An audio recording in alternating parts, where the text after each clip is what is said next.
Brett, come on, man. I know Aztec's #1 for online safety training, but we really should be out here practicing. I know, guys. I'll be right there. Just let me finish this course on gas detection. Wait. Do you smell that?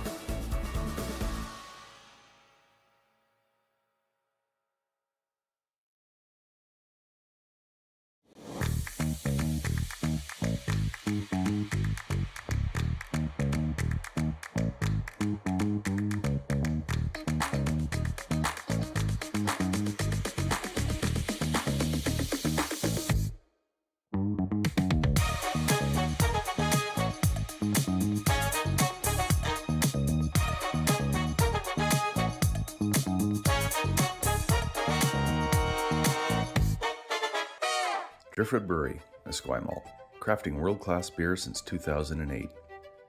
This is where beer is made. With care, intention, and respect for the process, every batch reflects the place we're from and the standards we hold ourselves to. And this is where it's enjoyed. Our tasting room, offering a rotating lineup of West Coast favorites and seasonal releases, right here in Esquimalt. Paired with Thai-inspired food from Dumpling Drop, we're open 7 days a week. Driftwood Brewery, great beer, confidently made. Cheers.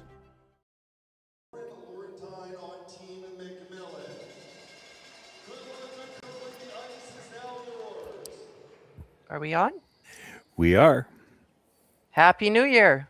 Welcome to the BC Men's and Ladies Provincial Curling Championships presented by Best Western. I'm Penny Shantz and I am joined by Sean Joyce. Sean is joining us from Saskatchewan and I'm joining you from Vernon, BC. The curlers have finished the last stone draw. I guess we've missed the introduction, but today we've got two teams. And these are two of the best teams, I would say, in the field. This is an important game for them. Both teams are sitting with a no-loss record. So after today's game, one of them is going to have a loss. And so our two teams, Corryn Brown's team, and I don't see, they didn't put the pictures up on the screen here. So let me see if I can find Corryn's. Brown is the skip. Aaron Pincott's the third, Sarah Colton is the second, Samantha Fisher is the lead, and they're coached by Jim Cotter, and they're curling out of the Kamloops Curling Club. Throwing the first stone right now is Team MacMillan. The skip is Kayla MacMillan. Brittany Tran is the third. Lindsay Dubé is the second. Lauren Lenentine is the lead, and they're coached by Nicholas Eden from Sweden, and they're curling out of the Victoria Curling Club. So, Sean, what do you think is going to happen in the first end in this game?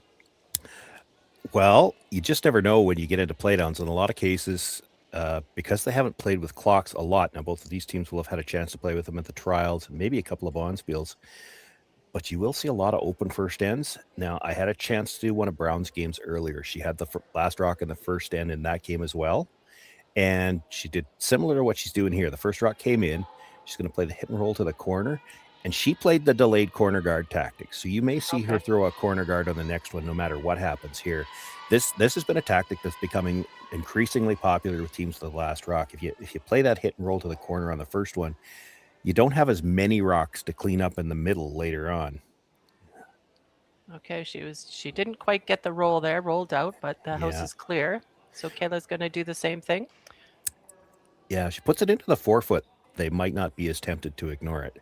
The advantage to playing that hit and roll to the corner is that even if you make the hit and roll back, you're going to be behind the tee line.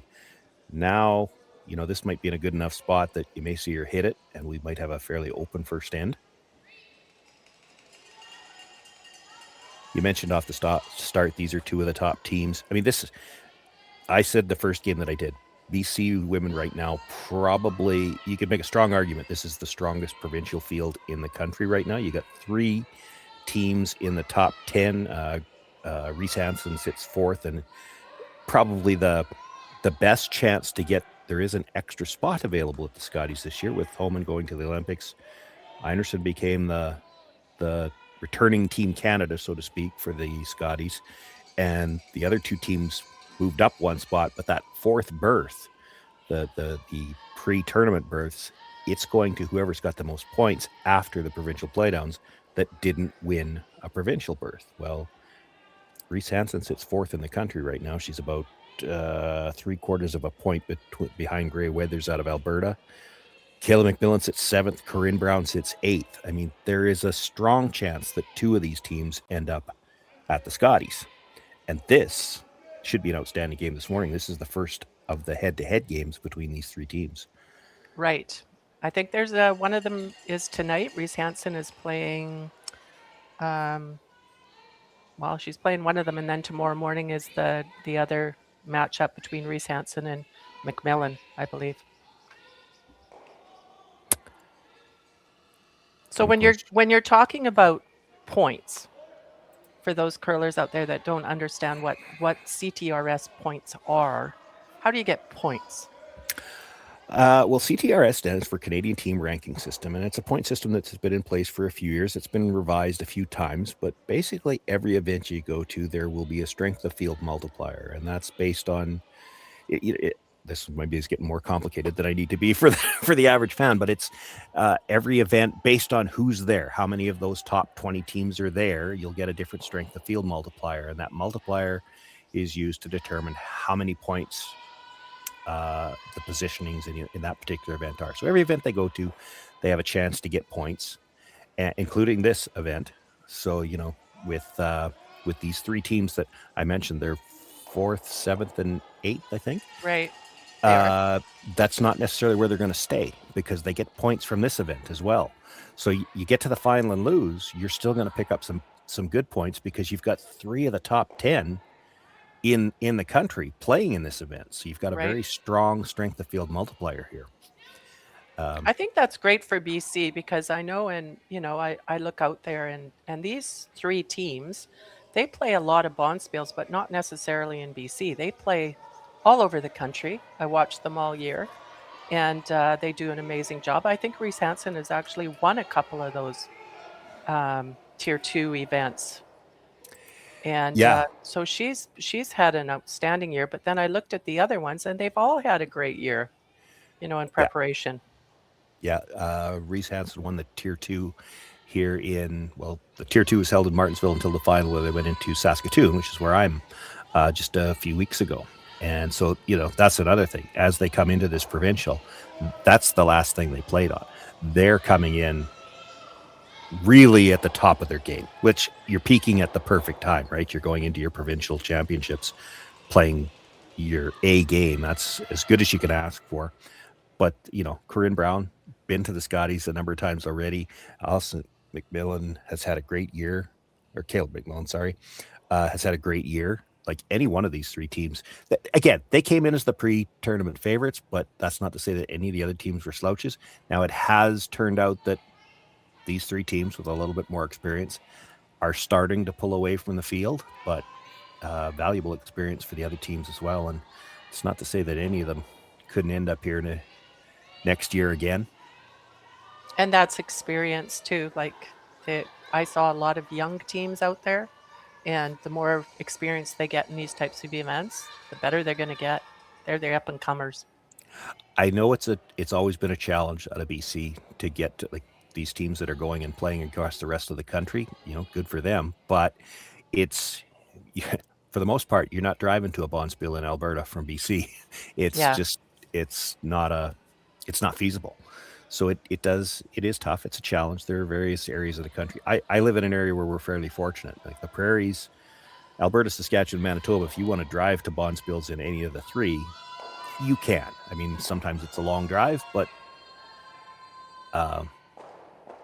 and certainly Western Canada in general, from BC, Saskatchewan, Alberta, Manitoba, that's the strength of the curling in this country, for the most part anyway.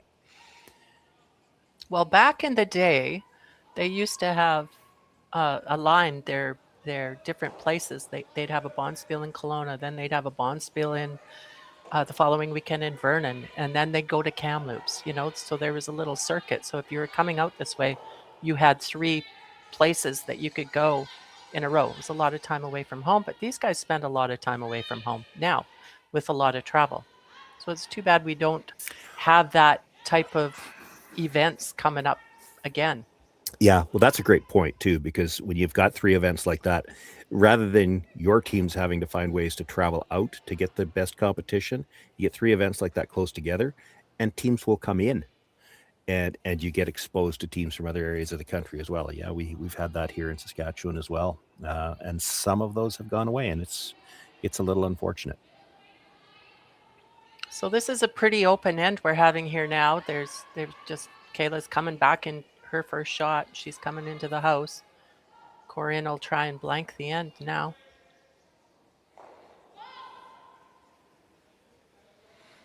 Pretty much seen the same shot the whole end. Yeah, and that happens a lot of times when you get these open first ends. The nice thing about it for the teams, of course, we're playing on a clock here. They don't get a ton of opportunities to do it through the season. A lot of the bonspiels don't use the clock. The clocks themselves, for a lot of events, depending where it is, they'll have to pay to rent them. So that just adds expense. Plus, it's so volunteer intensive to run them. So for a lot of bonspiels, they don't bother with the clocks. And as much as you like to think you're playing fairly quickly, then when you get to play with the clock, you realize, oh, we weren't playing as fast as we thought we were. So, an open first end can help them bank a little time for later on in the game when they have to make some tougher decisions. So they do have 38 minutes for thinking time, and they get one timeout. But I think they've changed it, so now you can talk to your coach behind the scoreboards at any time, like so between shots. Am I right on that? As far as I know, you can. Again, in seniors, we don't worry about coaches a lot, so I haven't looked into the rules on that. I don't know what you're allowed to discuss, whether you're allowed to discuss everything or not. Of course, this started and you'll notice it here in the background. This started during COVID, but it is one of the things I like. You've got one coach at either end, right? So, and that started with they just didn't want the two coaches together, but so. In the odd ends, as we have it here, it is Brown's coach that is behind the skip. As we come back towards the home end, it'll be MacMillan's coach behind the sheet. So it changes who you can talk or when you can talk to them, because the skip's only going to be talking to the coach at the end that they're on going the right direction. I know between ends they can talk about anything, but they don't have a ton of time either. You got 30 seconds between ends. You got to keep the game moving. Right. So now we're looking at a blank end here. Corryn Brown is just going to throw this rock through the house, probably get an idea of the line on this, the way she throws her rock, to see if it's going to shows any indication of curl or backing up, or is it straight? Yeah, and I would expect she's throwing this. Yeah, it looks like she's going to throw it inside out, because you don't get a lot of chances to throw these types of shots in the game, and it's sure nice to get a read on it.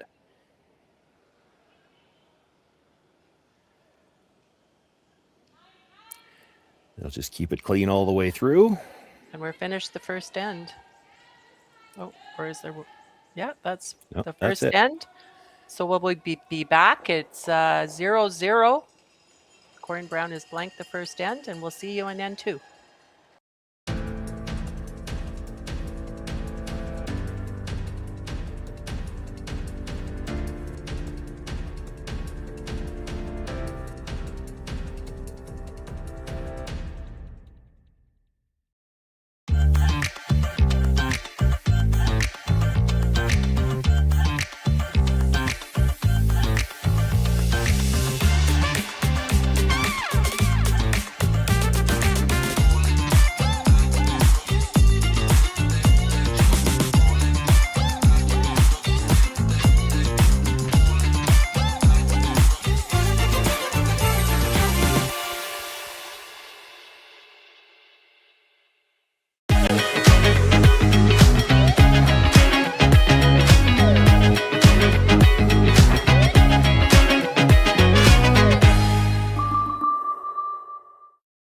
The Kia Victoria experience is a different and better way to purchase a vehicle.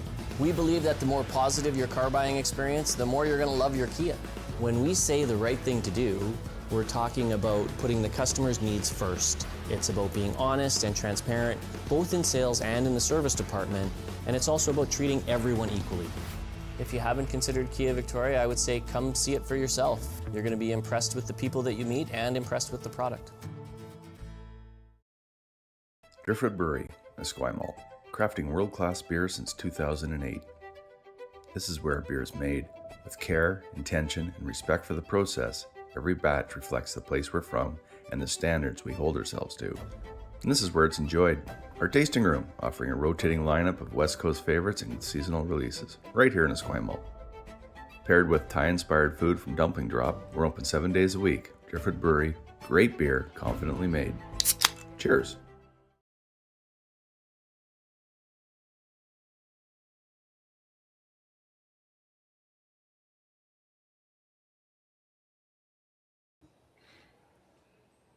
Welcome back. I'm Penny Shantz, and I'm joined by Sean Joyce. We are covering the BC Men's and Ladies Provincial Championships in Esquimalt, BC. And the game we're covering is Kayla MacMillan versus Corryn Brown. Corryn blanked the first end, and it looks like they have a few rocks in play this end. Yeah, expect this fairly often. We talked about it a bit last time. These teams are so conscious of odd versus even end for last rock. Corryn Brown's going to want to try to score this end. Kayla MacMillan doesn't want to see another blank, so she threw the center guard. Brown throws the come around, and now we're going to see these two teams try to jockey for position in the house, which is always interesting. It's all about setting up your angles here. Right. This is where So I is wish Corryn Brown happy here to take one in the second end? I know you had mentioned. I mean, she'd like to take two. If she's got a choice at the end of the end and can't get two, she'll blank. But you will see most of these top teams, blanks aren't as easy to come by as you might think. So that they like to get that hammer in the even end, and then the presumption is they're going to have the hammer every even end. So she's going to play a little bit more aggressively to score here, try to set up her deuce. I wouldn't say she'd be happy to take one here, but for instance, if this was the eighth end of a tie game, I've seen lots of teams that feel like, we're good to score an 8. If we take one in 8, force one in 9, we've still got last rock coming home. Even if we give up 2 in 9 after that, we're one down with coming home.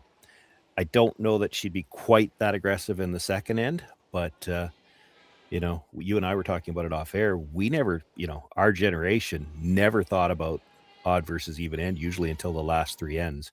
These top teams now, with the shots they can make, and it's not just the ability of the players, the equipment is so much better.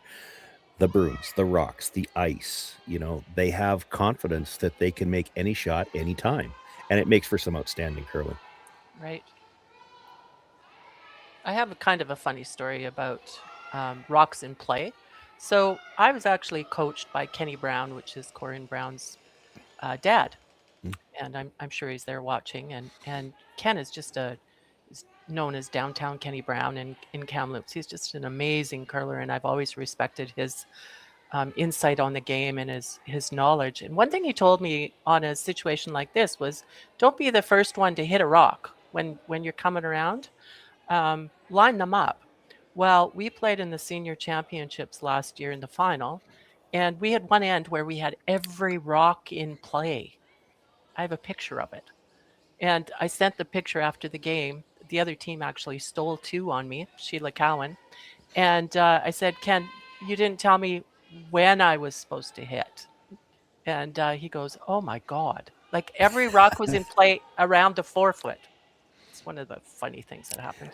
You know what, though?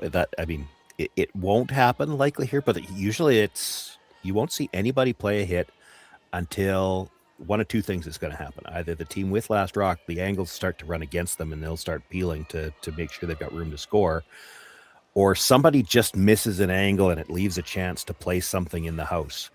That one's a little short, but she's still got good angle on that red that's in the, she'd like to have had that right on the corner.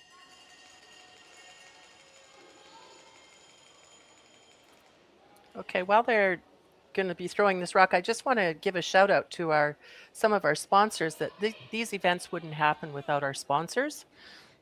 These sponsors, the presenting sponsors for this event are Best Western, Bel Air Direct, Driftwood Brewery, which is a new sponsor, and apparently they're a great sponsor. They have some pretty good beer. and Digital Direct, local based, and AMJ Moving. Have you had a chance to have one of those Fat Tug beers they keep talking about? Well, I actually don't drink, so Oh, I okay. have not. I'm sure there was a few drank last night in New Year's celebrations in Esquimalt, BC. I'll bet there were, but probably not the teams that had to be out on here, out in the ice at No, 9 a.m. So that's right. we actually have all of the women's teams out here, and just the one men's game. Mind you, that one men's game is the A final. And it looks like De Jong is winning that game 1-0 over Montgomery. They're playing the second end right now. This is what I just talked about. The angles in the house not looking good right now for Brown, so she's going to peel the guard. She needs to open things up here.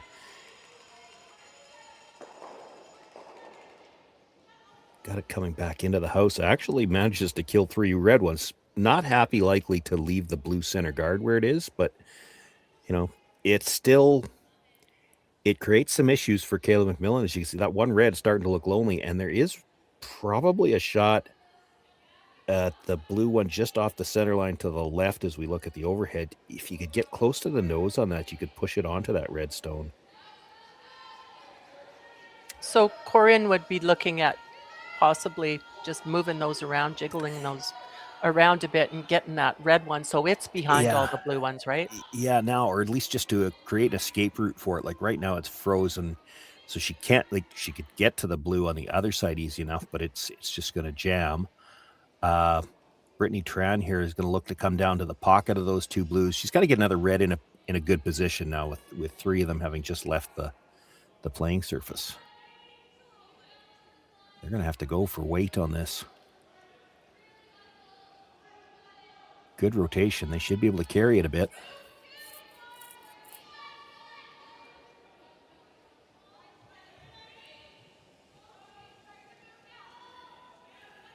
Might have over curled on her a little bit there.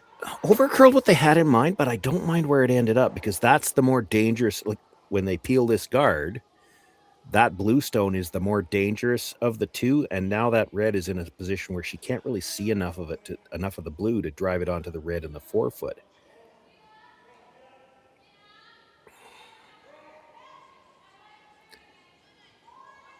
Erin Pincott throwing this stone, the 3rd stone for Corryn Brown. Yeah, she's got nice rotation. I did it was their second game of the event, and at that particular time, she had more rotation on her stones than anybody else on the sheet, and they were able to do more with her stones.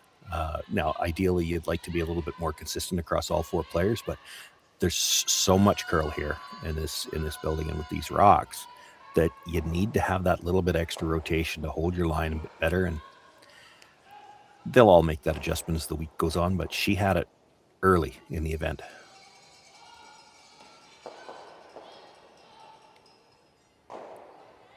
Okay. So now it's changed the scenery a little bit. You got 3 reds in there. Little bit. They would have liked to have gotten that one out.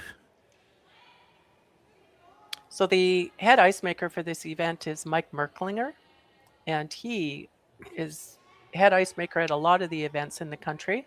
These girls are used to playing on Mike's ice. Of course, his dad is Dave Merklinger, and he's my ice maker.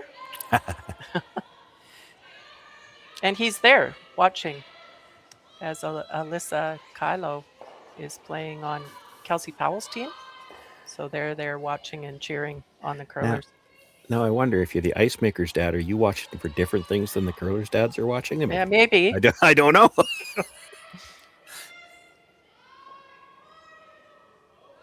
I'd like to get the flop on top of that red stone.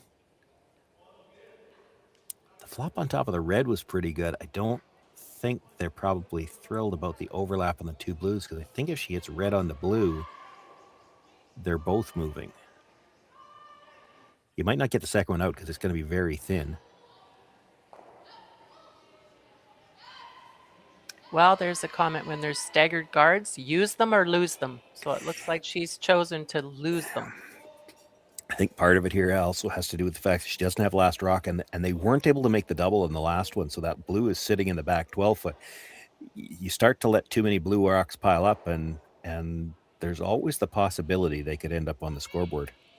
That's right. And that's what Oh, Corryn wants. our rock counter has started to fail on us. I'm not sure how we got 6 rocks to 4 left, but skip rocks left to come.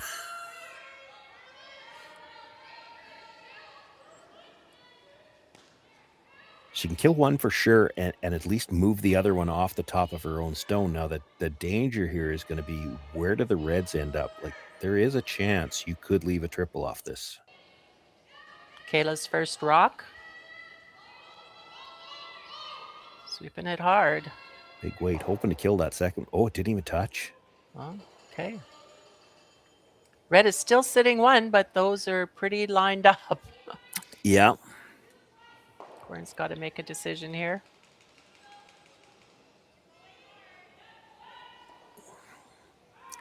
Two reds should go easy. I mean, a nose hitter is slightly on the center line side. The top one goes, and it'll go over the top of that one in the back 12. The one in the 4-foot goes.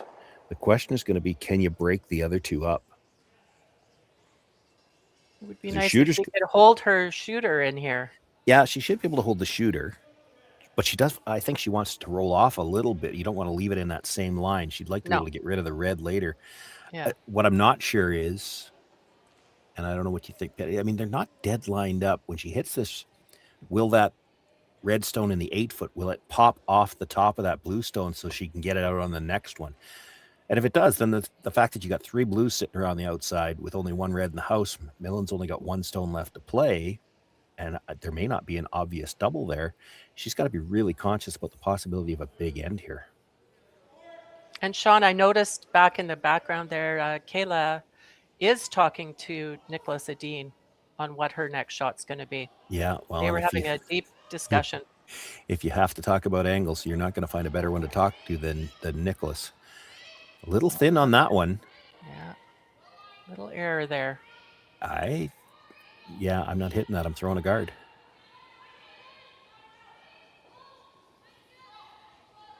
You hit that back rock, she just hits red onto blue onto red. And even if she makes that, it's probably only for 1. That's right. But if you guard this, you might be stealing this end. Like, how does she score? I guess you'll have to run the guard back, right? Yeah, that will be the shot. So this is one where you actually can afford to have this guard a little bit longer. Put it between the 2 logos out there. Yeah, halfway. Yeah. Tighten your eyes a bit. Well, that was a bonus for her there. Yeah, I'm sure they weren't expecting it to get missed that way, but it was one of those things where Corryn probably in her mind, and we talked about it, she didn't want to stay right there because then she wouldn't have had a shot for the next one to get that red out, and maybe took either a little too much ice or maybe threw it a little too positive and rolls out. Didn't even kill the back one. This is a steal opportunity she didn't think she was going to have.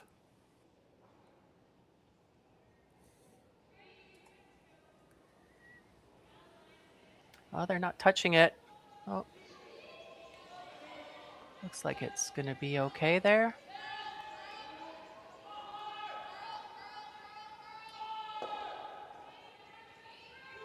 Curl a little bit more. Yeah, they'll finish here. There's a nice spin at the end. Okay, so she's going to either play that straight. Yeah, and she is. Yeah, it's all she's got. Automatic.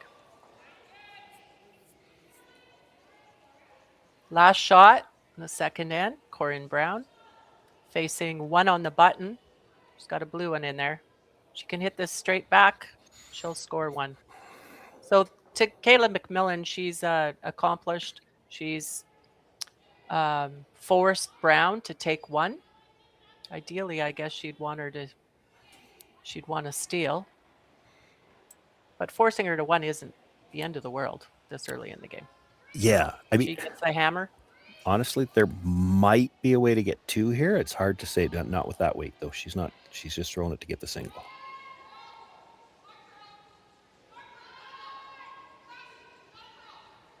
Got to be very close to the nose on this. She's close to over curling. She is. So it's a steal of 1 for Kayla MacMillan, and we are finished the second end at the BC Men's and Ladies Curling Championship.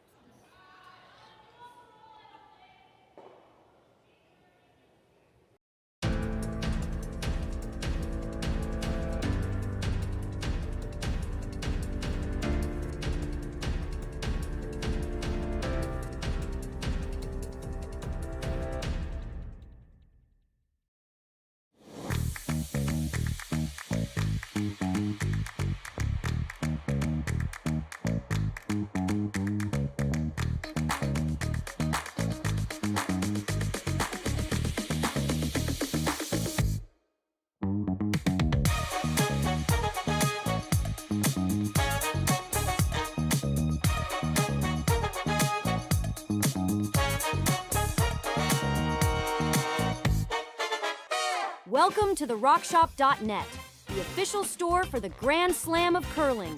Whether you're looking for the best hats, stylish clothing, fun toys, or unique accessories, the Rock Shop has it all. Shop online anytime at therockshop.net for exclusive Grand Slam of curling gear, or come see us in person at your next event. Therockshop.net, where fans find their favorite curling gear. Aztec Safety is #1 for online safety training. Aztec Safety is the proud sponsor of the Aztec Safety Challenge, the #1 event on the World Curling Tour. And Aztec Safety has been a proud sponsor of Team Jacobs on our quest to represent Canada at the Olympic Games.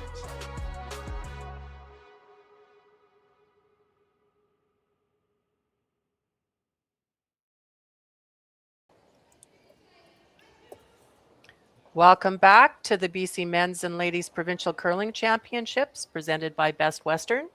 We are playing the third end of this game it's a round robin game between Kayla MacMillan from Victoria Curling Club and Corryn Brown from the Kamloops Curling Club. The game is Kayla MacMillan scored 1 in the second end. She stole it, and they're now playing the third end. What do you think, Sean? How's this one going to play out?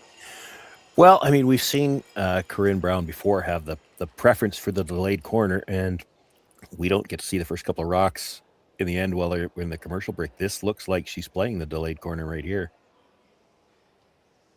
Is that because that center guard isn't on the center line and it's a little bit high? They played it. They played it right away. Yeah, that was actually the first 2 stones of the end. Yeah, that first center guard's not in a great position.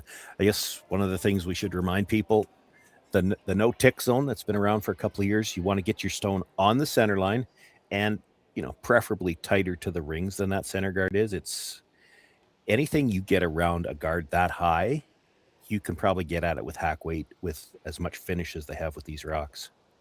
Right. So if it's on the line, you're not allowed to remove that stone off the line. Well, That's she's right. A little bit, again. Well, but and I didn't see the call, but now you've got a problem when the first one's not well positioned, and you got to throw the second guard. Now, are you going to throw the second one to touch the center line, or are you still going to try to line up your 2 guards? And it looks like they've decided to line up the 2 guards, which will make the double peel a little bit more difficult later. Right. Can't play it yet, but I mean, that's the thing. These teams at this level, they're always thinking ahead. It's okay. We know eventually Corryn Brown's going to want to peel guards. We got to make that difficult when she can. Corryn Brown knows she can't peel it yet. They're going to try to come around it so that you can't bury a good one. Kind of choke it off a little bit there. Yeah. You can see a piece of that. This is what I thought she'd play, though. That's a little higher than Brown would have liked. She can come around.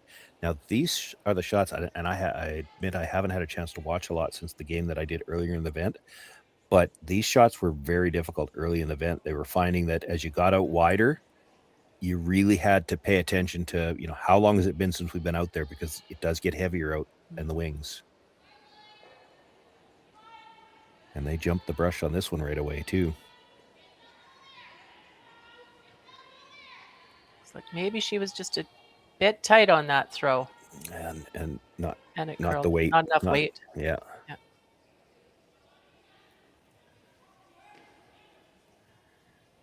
Just want to mention that all games are streamed through Curling Stadium and can be viewed on the Curl BC YouTube channel as well. There's some A final in the men's side. The men play a triple knockout format, so the A final in that is being played right now. The ladies play an 8-team round robin with the 3 teams making the playoffs at the end. So they've got 2 different formats going here. They also have the U20s that are playing in the curling club next door, Esquimalt Curling Club. It's a beautiful facility, the arena, and then there's the curling club is attached to the other side. Yeah, I was talking about that a little bit in the game that I did earlier in the event. Of course, I'm not that familiar with the facility, and if you go onto the website, and I think it was even the Curl BC website, they have a video walkthrough of the building. An outstanding looking facility. I thought it looked pretty much brand new. My broadcast partner at the time, Dave Schmel, looked it up after I said that. It's actually 1960.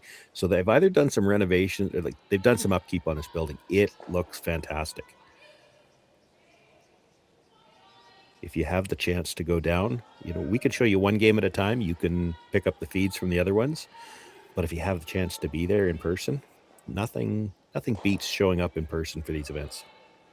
And I was there a few years ago when they had the same facility and walked. I had a two-minute walk to the games. My son lives pretty close to there. And it was nice. The weather was great. I think it's 6 degrees in Victoria. I don't know, Sean, what's the temperature in Saskatchewan right now? Minus 15? Minus 18. Thank you very much for pointing that out. Well, I'm just back from Ontario, and it was a little bit of a blizzard there, too. We had the blizzard last week. We had melting 2 days ago, which is weird. And now it's minus 18, which we're not complaining about minus 18 at this time of year. No. I have to do provincials here in Saskatchewan next week, and we traveled on site to do those ones. And we've already looked ahead at the forecast because we've had minus 40 weather before when we do that. This year, we're all in that mid 15 to mid 20 range. So yeah, those are comfortable temperatures for us. Wear your shorts there. I could. I'm probably not going to, but. Well, Corryn Brown looks like she's got this set up pretty nice so far. Yeah. So we're down to thirds rocks. And Corryn has 2 in the house. Just have to take another look at that. Yeah, so Brittany Tran looking for the run back here. If this is thin, it could come off of her own. No, she's okay. Oh, and there we go. So she did leave. We do have 3 guards there for Corryn Brown. But what a great shot that Brittany's made. Look at that. A good enough shot. She queued up the replay machine. She gets a replay. Extra Upturned coverage. throw. You feel sorry for the leads. They never get replays. Came up just enough. You could see it start to make that move at about the halfway point. Catches just enough of that stone to move the 2 in the house. Great shot.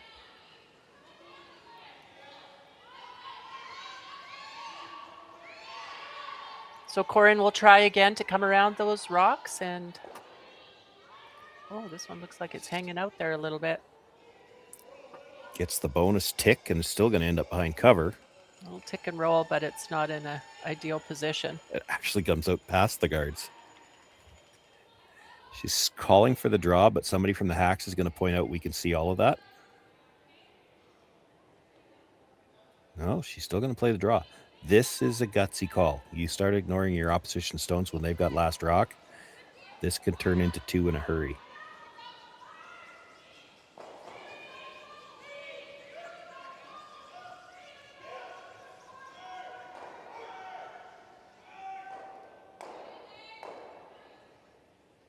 Final rock for third. Kayla MacMillan's third. Trying to get it in the 4-foot area, I would think, as top 4-foot. This one's running too. It's a long ways out there.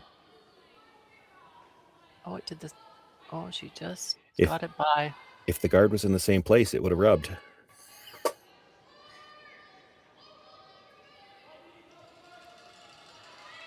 But She now, got to a what I great was shot saying out of that. earlier, It really came at the end. yeah, but with as high as those guards are, I mean, look at it. She almost touched the outside blue one. I think you could get to that with hack weight. She's not going to try it. She's going to peel a guard for now. I think I like the peel there, especially with that, with a little more weight. It was hanging out there, so this might be a little safer. Open it up.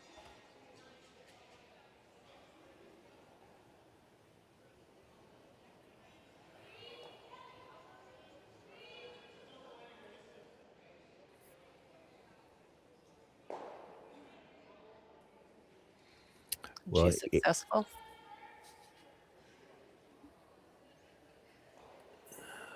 So now, Yeah, I don't like this. If you weren't going to hit it on the last time, you shouldn't hit it now, because what's going to happen? You make this hit. She's got the hit and roll behind cover off that She does. open stone in the 4-foot. I think you replace the guard and force Corryn to make a decision. You could hit this on the last one and force the single, but right now you're leaving a more dangerous shot by not guarding that stone in the middle. Okay, so I'm thinking Kayla MacMillan probably has a 3-shot process, right? She's looked at that first shot, said, let's guard it the first time, or let's come around it the first time. The second shot, we'll hit it if we get the chance after she peels the guard. A lot of teams use that. Well, Thinking maybe. 3 shots ahead, right? Yeah, I hope but she's got 3 more. she's thinking about misses then, because this is you're giving up a shot for 2 as soon as you don't guard. She makes the hit and roll. There's nothing you can do to stop her from scoring 2. This rock's actually going to hurt you if you stay right there, because she can roll into it.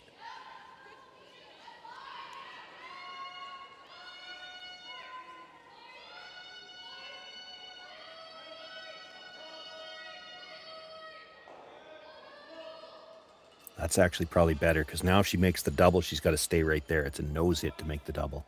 Right. She can't get that hit and roll behind. She could try it with bigger weight and try to roll behind the corner. That's probably not a bad shot, as long as you don't roll out.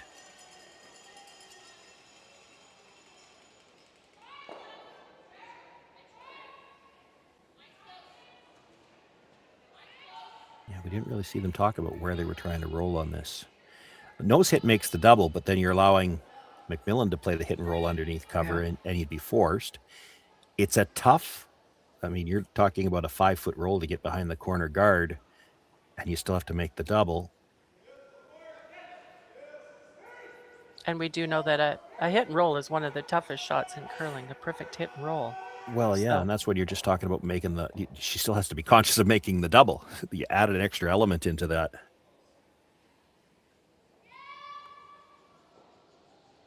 Well, she's holding it. She could have been a little tight there. Yeah, she's not getting the double, and she's not staying. Okay. Little error there. Kayla has an opportunity now. Yeah, it's another steal Come in there. opportunity. She guards this perfect. Corryn only has 1 rock left, and she's got 1 on the button. Yeah, it's going to be an angle run in on the blue guard, probably. You could almost take that away, too, if you get the guard in a perfect position here. Right.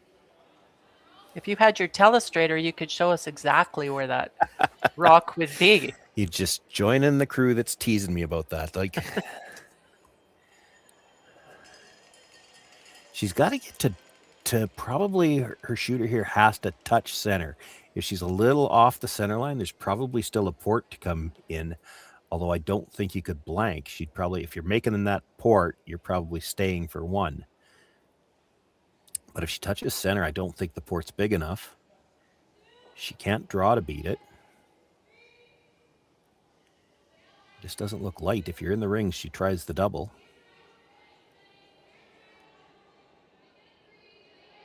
Oh, it's coming down. She's fine.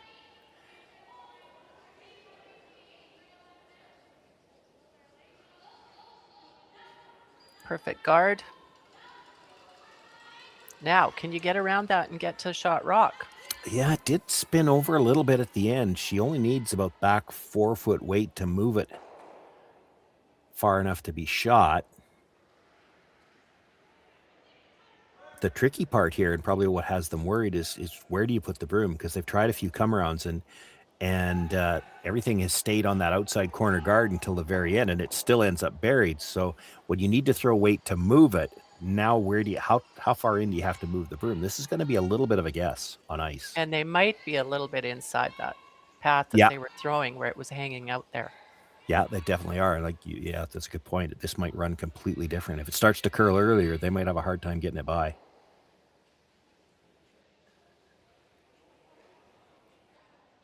So this comes down to, you had mentioned earlier in this end that Corryn had the opportunity to maybe play this type of a shot, and she opted to not do that. I think it was Corryn.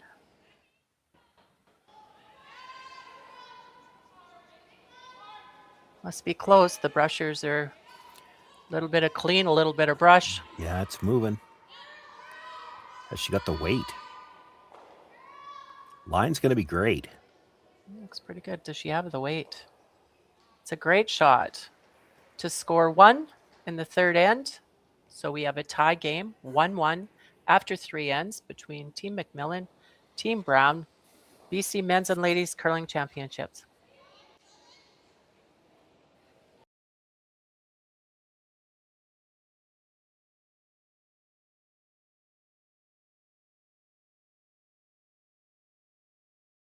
Aztec Safety is #1 for online safety training.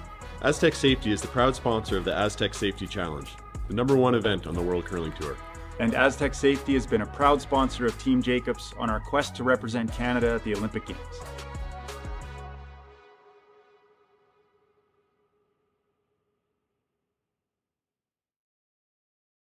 Driftwood Brewery, Esquimalt, crafting world-class beer since 2008. This is where beer is made. With care, intention, and respect for the process, every batch reflects the place we're from and the standards we hold ourselves to. And this is where it's enjoyed. Our tasting room, offering a rotating lineup of West Coast favorites and seasonal releases, right here in Esquimalt. Paired with Thai-inspired food from Dumpling Drop, we're open 7 days a week. Driftwood Brewery, great beer, confidently made. Cheers.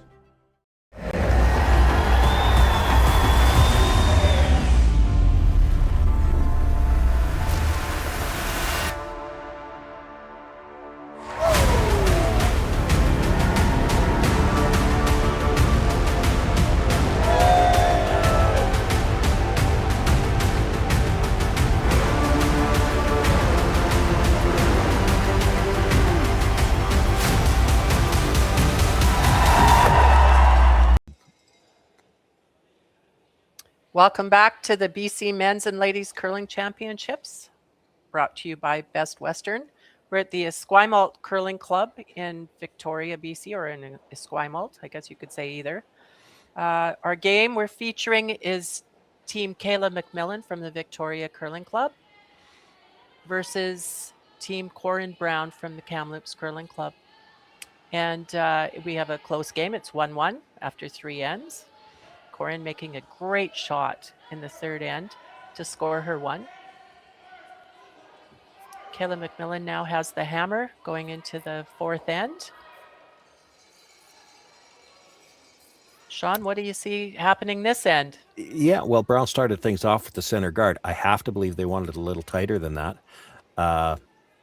So Kayla calls for the come around. I have to believe they wanted it a little deeper than that. A rock in the 12-foot with ice that curls like this, it's essentially just a guard. So Brown's going to try to come around it. You know what? I have to agree with you on that guard in the 12-foot. I played third for Marianne Arsenal, and that used to drive Marianne crazy if there was a rock in the top 12-foot. Well, when you got this kind of curl and especially the finish that these rocks have, that rock is still just a guard. Like, honestly, if you needed to, you could come around a rock in the top 8. The only thing about it is because MacMillan's got last rock, there's always the chance that stone in the 12-foot could end up on the scoreboard. But she would have liked it deeper. Brown would have liked that draw deeper because now there's a chance for Kayla to, deal with that cluster in the middle. She can push the red onto the blue. Not looking to kill anything here. She wants to keep both reds, the shooter and the raised stone, in the rings, but she can get everything out from behind cover. And early on, at least in this 4th end, that can, things are going to start to look pretty MacMillan-ish. Now, you got to get by the guard, though. That's in the no-tick zone. MacMillan-ish. MacMillan-ish, That must be a Seanism. I make my own words every once in a while. That's pretty good. So remove that stone from the center line. You cannot do that in the first 5 rocks. It goes back. The shooter comes out of play, and advantage back to the Brown team. They can try to do something. Again, she doesn't like those 2 rocks that close together because it gives MacMillan something to do. So she's going to try to tap the blue one.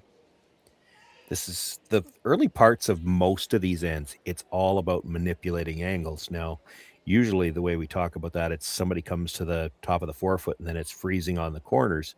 We had a couple of draws come up short now, and that just changes the way they have to manipulate angles, but it's still, they're all trying to set up their own better angles.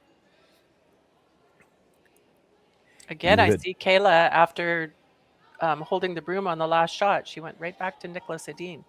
So they have a big communication going on there on what he wants her to do.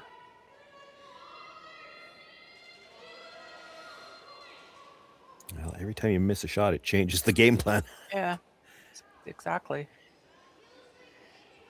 Seeing what that tap does now, not only do you have shot rock, but now that the blue stone that's in the 12 foot's in front of the red, so she can't make the same shot that she tried on the last one. She's going to peel the guard. They managed to get 3 of them moving the last time they did this. Hard to do that without killing their own this time.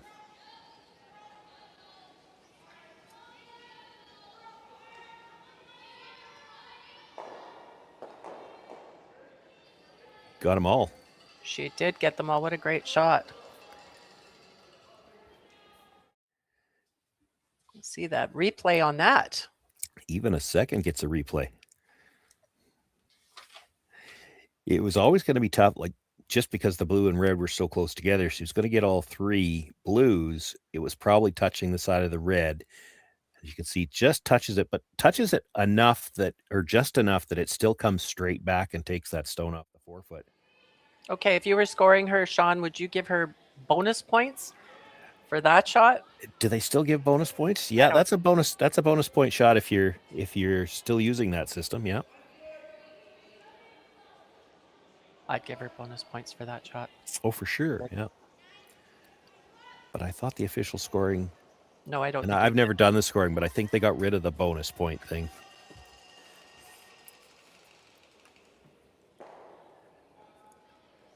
This is an interesting call. She could go after that one directly and then roll the shooter into that stone that's just off the rings, try to get a biter out of it that way. The center guard worries her more, so she's going to try to play the run. You get a couple of things out of this, and the shooter might roll to a corner guard. This is over curling, though. Okay. But she has her corner guard. She does. We'll see what Corryn does here. She's going to come around here.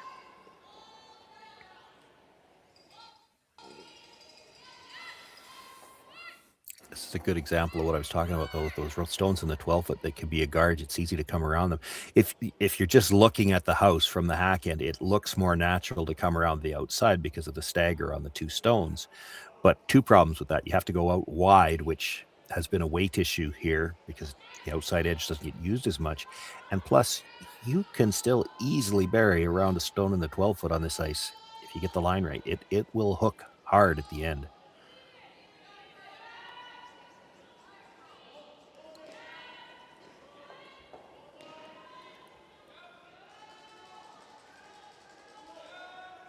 A little offside sweep trying to make this curl.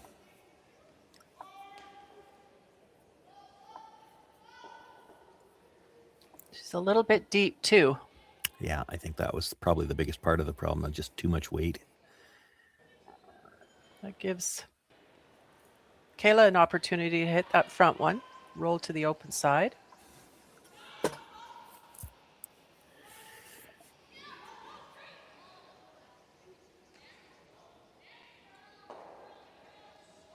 Probably could, if it overcurls, she probably could make the double, but I don't think she's in the rings if she does that, and then Brown will come around again.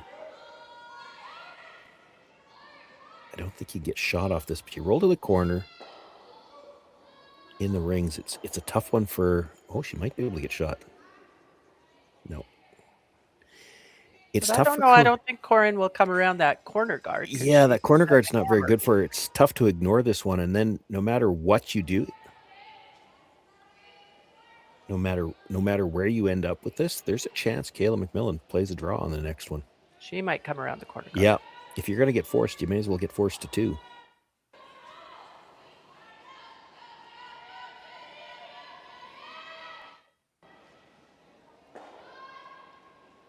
Ideally, Corryn would want to roll in a little bit, I think, on this shot. She's not going to. Yeah, she would like to be full 8. She's not going to use her corner yet. Still thinking about trying to keep the blank alive. If you make the hit and roll over somewhere in front of that blue one at the back, there's a chance for a jam. or a hit and roll out where the blank's still going to be an option. And Sean, is that because it's the fourth end right now? So later on in the game, would she have gone around that corner guard? I'm wondering if it's just the fact that the corner guard might be a little too high. Okay. If that corner guard was tighter, you come around it and it's hard to chase around it. It's a pretty long corner guard. If you make it really good on this ice with these rocks, you could probably chase it out. She is going to have to make a decision on her first one, though, because you're not getting back to a... You needed to make that roll to get back to a blank opportunity. You're on to skips first. You're not going to have a chance, not likely, to get back to a blank. Well, they banked some time in this end as well. Both teams Yep. are sitting really good with time. Normally you take your time and you divide it in half. And after you finish the fifth end, you should be pretty close to that. If you're not, you've got to bank some. And both teams are well ahead in time. Yeah, we had a fairly open first end, and as you said, this one's been fairly open as well. So that's given them that chance. But you know it's coming just because of the way these are two solid teams. You know it's coming where we're going to have an end with rocks in play, and it's going to burn through some of that thinking time because they're going to have to examine some angles. Okay, a nose hit there. So now the decision. Yeah. Is she going to freeze to that back one? That would be my tendency to think. It's hard to come around that corner into a good spot where they can't chase it out. She's talking about hitting and rolling off the back when I don't like that. That's the same problem. But if you freeze to it, even if it's not a perfect freeze, if Corryn Brown has to blast it out, you still might be back to the blank. She might make a mistake trying to hit it. If you're playing this hit, it's got to be a big roll. You've either got to get on top of the blue or even all the way in behind the corner. Force at least a more difficult shot for Corryn Brown.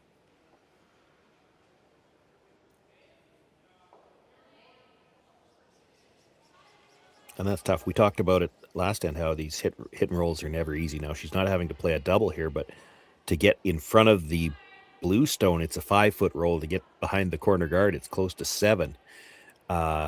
This is a long roll. And would it be deep? Would it give Corryn the opportunity, lots of room to come around that with a tap shot and take it out?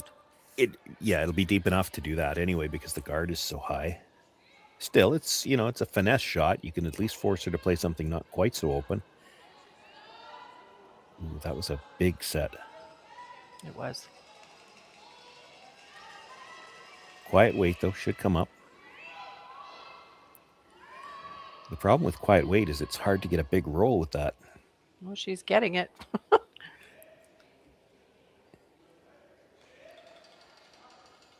She will be sitting shot rock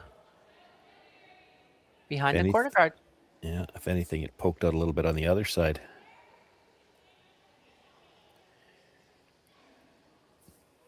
You hit a stone at the top of the 12-foot and it almost rolled too far to the back to be shot rock.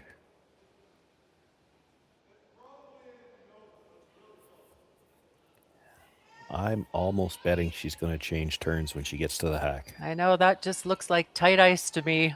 Well, it doesn't look And like we haven't to me, played that way. It doesn't look to me like the easiest way to get at it. No. It'll go. I mean, it will go. You have to believe when you It sit in does the look hacks. easier coming with the out turn. Yeah. That rock. But maybe she prefers her in turn here. Feels confident. It's a long guard. Lots of room.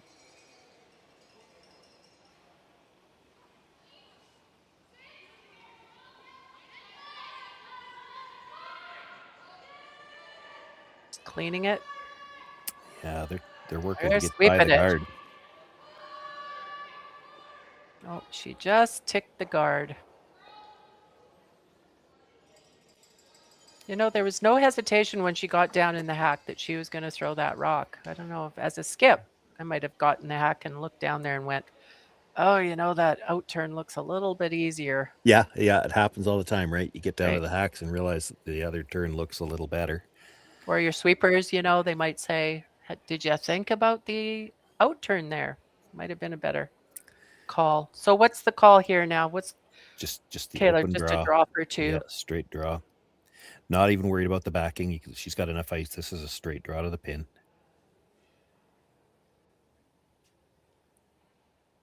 I did see Kayla throw a rock yesterday where she didn't come from the outside into the button for her two. She actually threw from the center line out, and there was actually another rock in play. I was surprised at that. Yeah, I didn't see the particular shot, but you'll see it every once in a while, especially early in a competition when you'll take, well, we know this path and this speed, but, you know, we're 3 and 4 games in for these two teams now. They feel pretty confident, I would imagine, by now with all the paths. As long as they can avoid going out wide, because that is where it gets a little heavier. She's got a nice one here. Kayla picks up her 2 points. So after 4 ends, it's 3-1 for Kayla MacMillan over Corryn Brown going into the 5th end.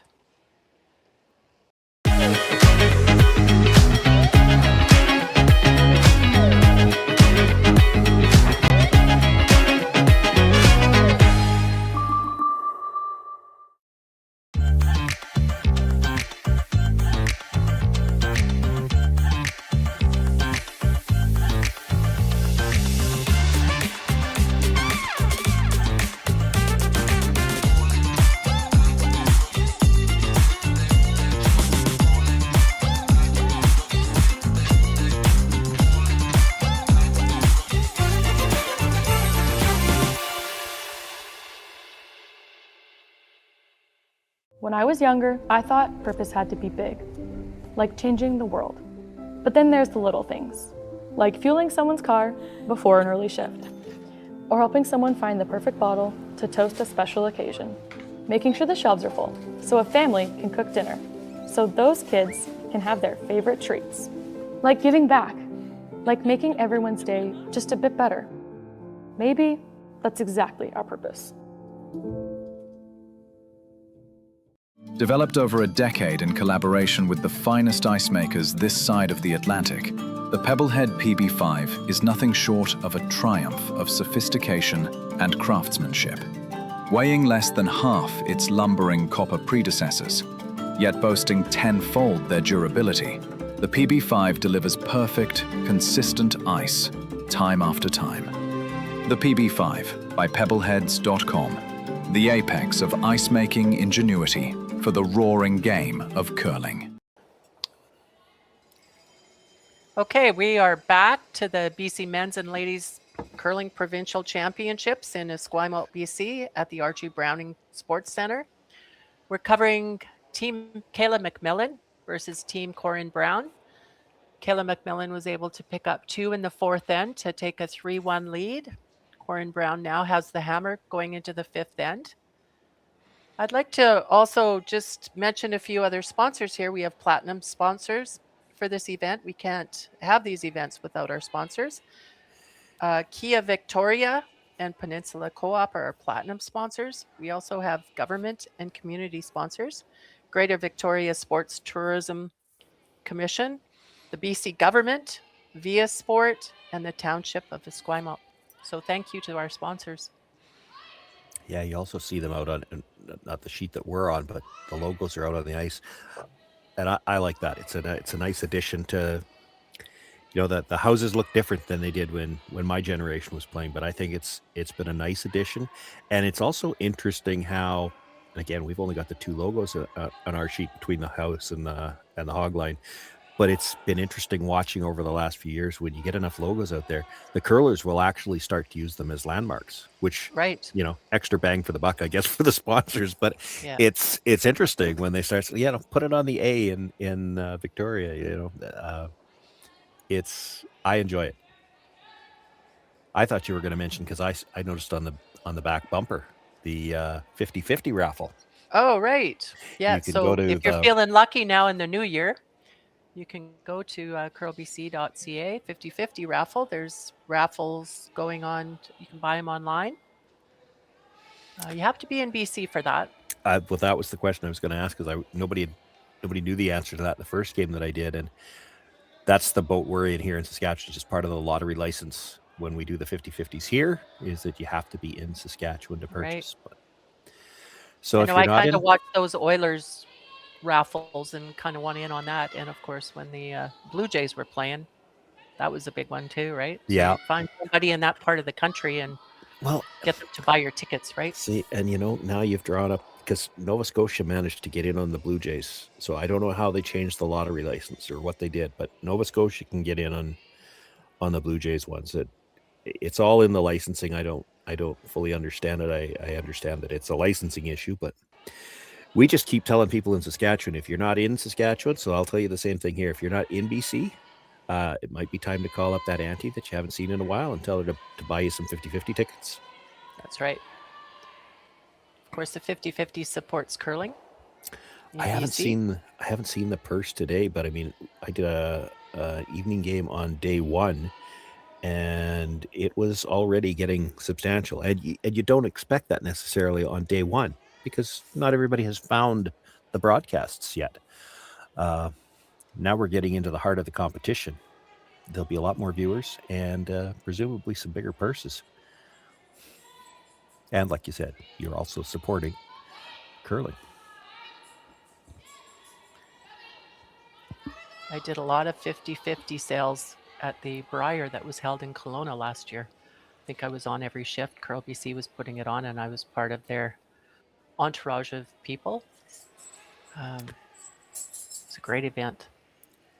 So Corryn looking at her options here. So that was the fifth stone of the end. She could make a play on guards now. She looked at trying to maybe get all three reds. The angle is there to do that. But the two in the one in the 8 foot and the one that is maybe just biting, if it's not, it's just out of the rings. They're not that far apart. It's pretty easy to make a double on those two, or relatively easy to make a double on those two. And that's what she's going to opt for. Not big weight here. They want to try to control the shooter on this as well. They kind of lost that at the end. Makes contact with the second stone, but not enough to get it out. And she left a center guard. So Kayla's continuing to go around those two center guards. Could she get herself in a little trouble here, or is she feeling, Oh, she could. she's too up in the game? She's putting the pressure on Corryn. Yeah, well, she could get herself in trouble, no doubt. There's a blue one buried around the corner now. It's second shot right now. But, I don't know what else she's got at this point in time. The way they finish, I think she could actually come by the red and end up dead buried on the blue. She's a long ways by the guard, though. The scary part of this is Brown could play the same type of shot, blue onto red, and if she sticks it behind cover, well, now that trouble you talked about is there. She's going to play the double peel this time, try to get all three of them moving. So red just slightly across the face of that blue that's just outside the rings, and try to have it come more or less straight back and kill the stone that was just played.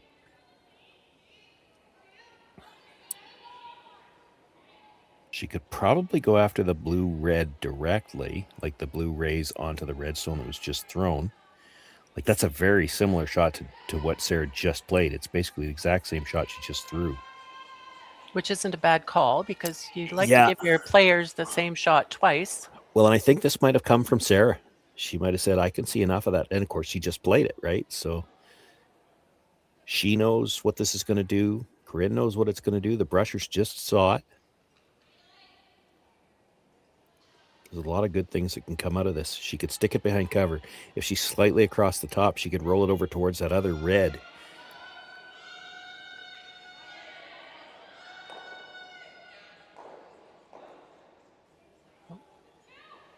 So on that shot, would it have been an option to just play that maybe with a little lighter weight?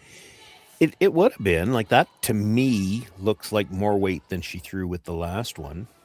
Right. And yet it's still over curled. So, and then her rock would have stayed in play a little better.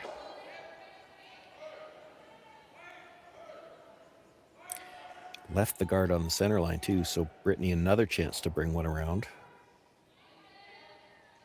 And now that blue stone will be a rock's width higher. So there'll be a little bit more separation between the rocks if you make this come around. This has got better line coming in as well. Sean, have you heard anything that we're playing on an end sheet? Sometimes that end sheet is a little bit different, especially on the right-hand side where you've Yeah. got the wall there. Have you heard anything from the curlers on that? I haven't. No. Okay. Do you think they're keeping that, watching it a bit, especially in the later ends? No doubt they are. No doubt they are. It's a little tougher now because that rock got well underneath the bluestone, so she's got to get really close to the nose, which means a little tighter by that red guard. You're sweeping it hard. Be a little tight there. That's a little too tight by the red guard. Yeah.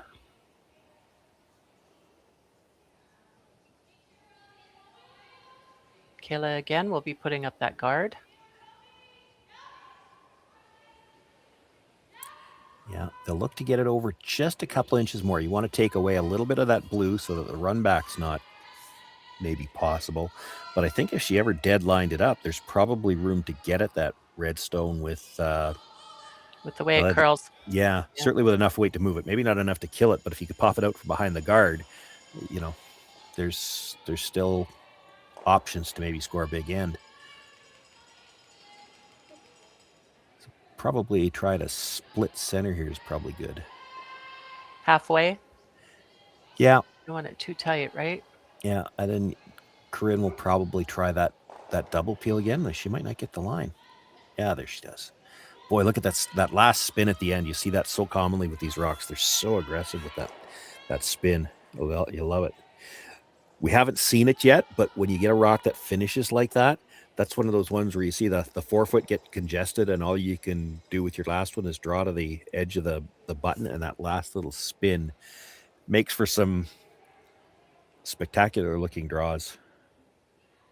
Got her the line she needed on the guard there. So now they have to play the run red over the top of the blue and try to bring it straight back.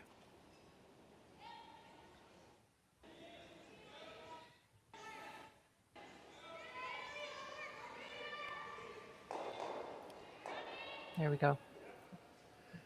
So now Corryn's sitting in a pretty good position. Yeah, She's I could not have drawn that up any better with the telestrator if I had one. You do have to get a bit of a roll here. Nose hit. I mean, it's a thin double, but she probably tries it. If you only roll about a foot and a half, it actually makes the double easier. There's more distance between them, but the angle will be better. And you don't want to roll dead in behind the corner because then she'll try to corner freeze it. So it's not easy to put this stone in a perfect position. You actually could make a case where you might be better off to come just across the face and roll a couple of inches the other way and make the angle really thin for the double. That's what I would think they're playing. Well, they initially indicated a broom side, yeah.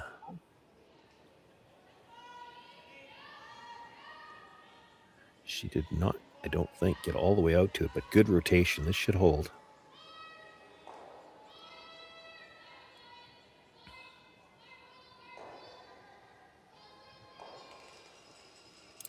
Oh, that's really good. Got the roll there. Yeah, that's a pretty good shot, Kayla.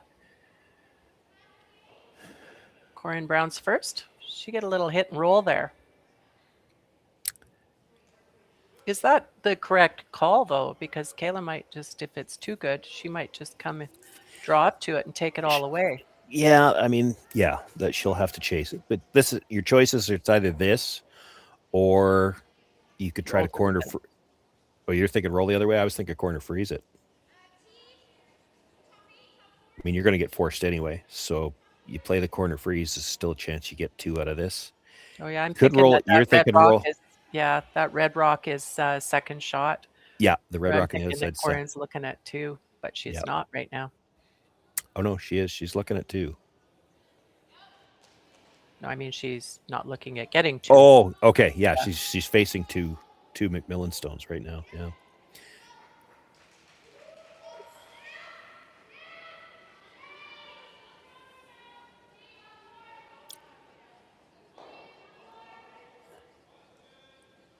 Corryn has had her fair share of problems, or maybe even more than her fair share of problems with hits. And it's been Rolling the out. 7 stone, but it's not always a question of overcurl. That one was an overcurl. She had one that undercurled earlier in the game. She's given away a couple of steal opportunities, made a great shot in the third to actually pick up the single after missing her first shot. And now Kayla has the opportunity to force Brown into taking one. Just do not leave the double here. That's all you need to worry about.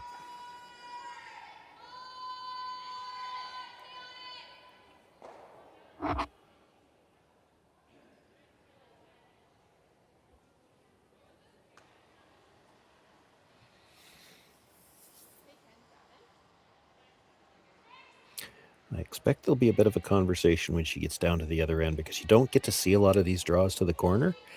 So there'll be a bit of a conversation about the weight. Everybody needs to be on the same page on these two. It's not just up to the thrower on a shot like this.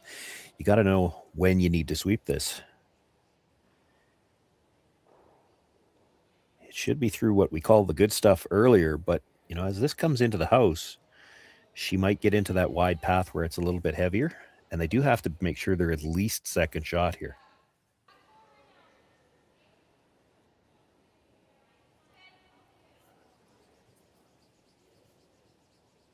There's your discussion. Yeah. Just being totally sure on this because they don't want to give a chance. There's a limit to how sure they can be, though, because you think back to how this game has gone. I don't think we've seen too many draws going this wide. It's going to be a bit of a guess. So they won't just be talking about this game, but, previous games. What were we finding? What's it doing at the edge? It also matters where this curls, because she's going to be in the good stuff for most of the way down.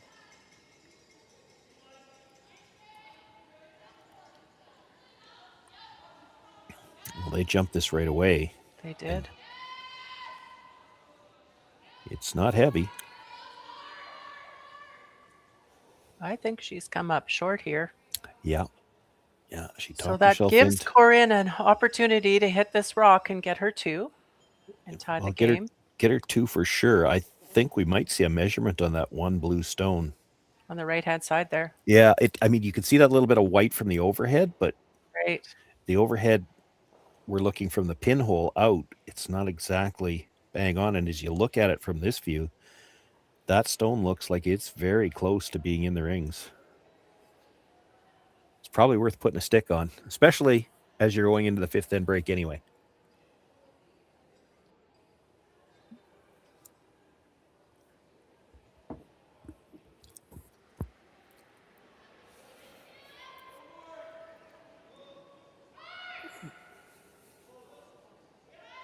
She's sweeping that pretty hard. Yeah.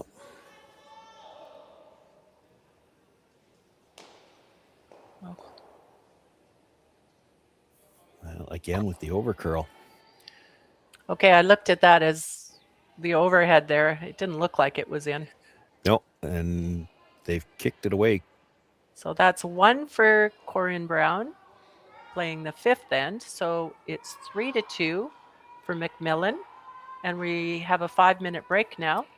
Well, we think So it's we'll 3-2, but it was Brittany Tran that kicked it away. That might have been in. We'll let you know when we get back. Okay. Yeah. Okay.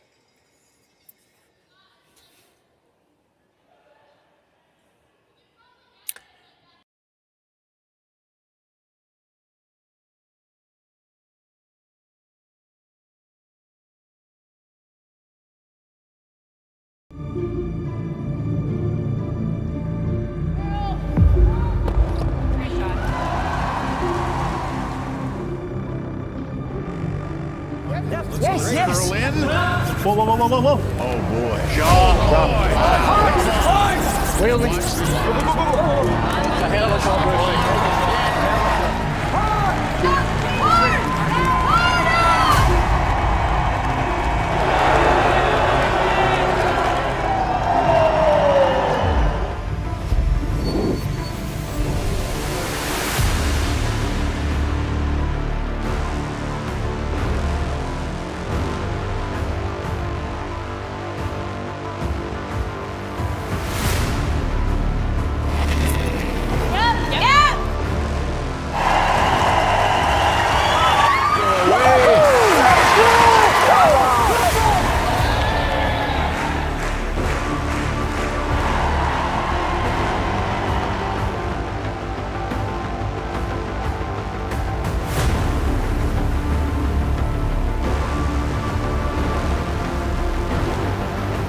Driftwood Brewery, Esquimalt, crafting world-class beer since 2008. This is where beer is made. With care, intention, and respect for the process, every batch reflects the place we're from and the standards we hold ourselves to. And this is where it's enjoyed. Our tasting room, offering a rotating lineup of West Coast favorites and seasonal releases, right here in Esquimalt. Paired with Thai-inspired food from Dumpling Drop, we're open 7 days a week. Driftwood Brewery, great beer, confidently made. Cheers.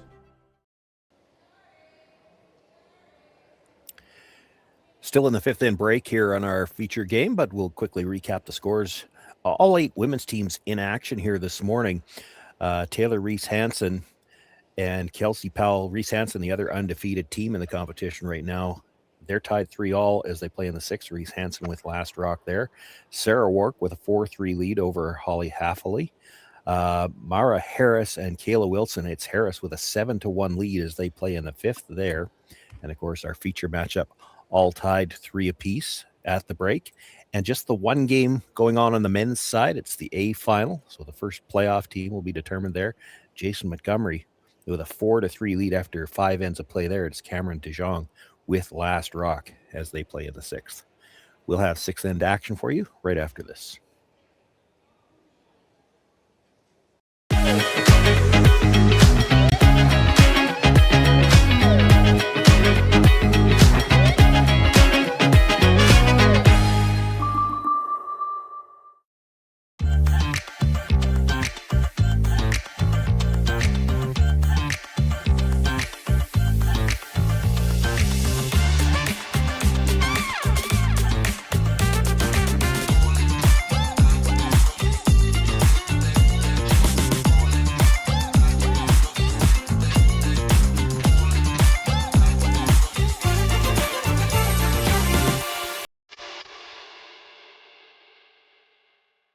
Hey Ben, what's the Aztec Safety online e-learning website again? Yeah, that would be aztecsafety.com. Fire extinguisher and firefighting, we'll send that one to Paul. Ah, now here's a course I should probably take. Conflict resolution. Power line safety. Yeah, I thought it might help me with my line calls. Did you know this Aztec website has over 100 safety courses?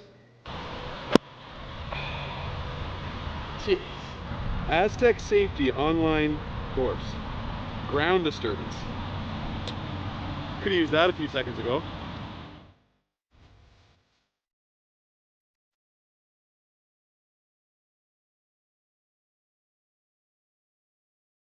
When I was younger, I thought purpose had to be big, like changing the world. But then there's the little things, like fueling someone's car before an early shift, or helping someone find the perfect bottle to toast a special occasion, making sure the shelves are full so a family can cook dinner, so those kids can have their favorite treats. Like giving back, like making everyone's day just a bit better. Maybe that's exactly our purpose.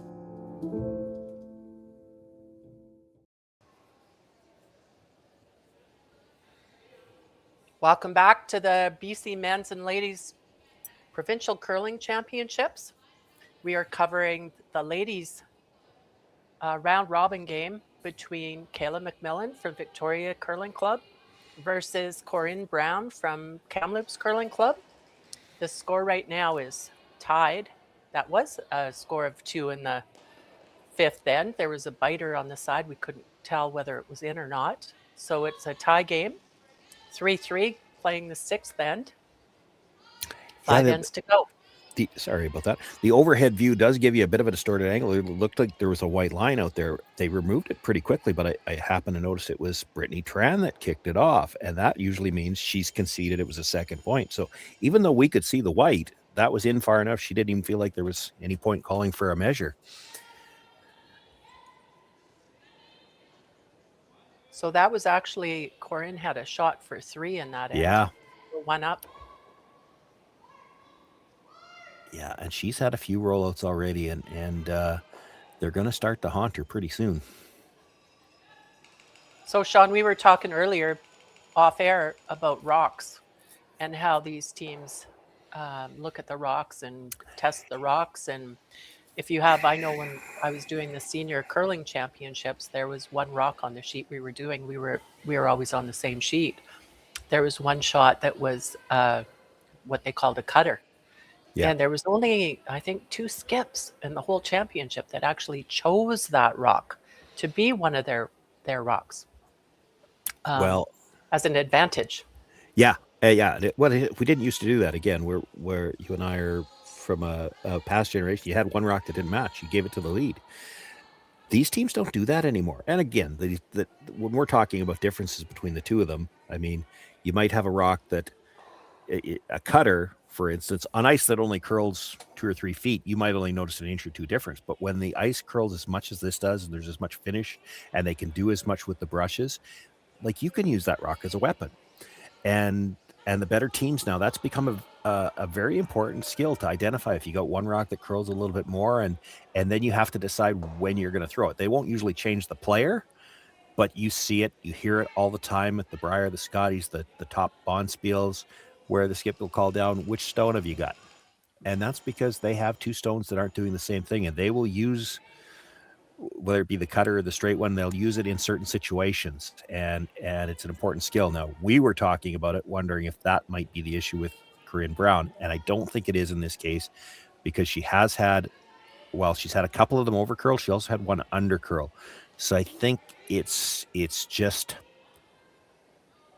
she's struggling a little bit with her takeouts right now. Yeah. And would they talk about that in the 5th end break? Would she be talking to Jim about maybe what's happening with my rock there? Am I doing something different? Would she talk to her team? That's an interesting question. On the face of it, the answer should be yes, but psychologically, in the middle of a game, there are some players where you just can't do that. Right. I remember hearing a story, and heard it at a high performance camp from one of the coaches at one point in time.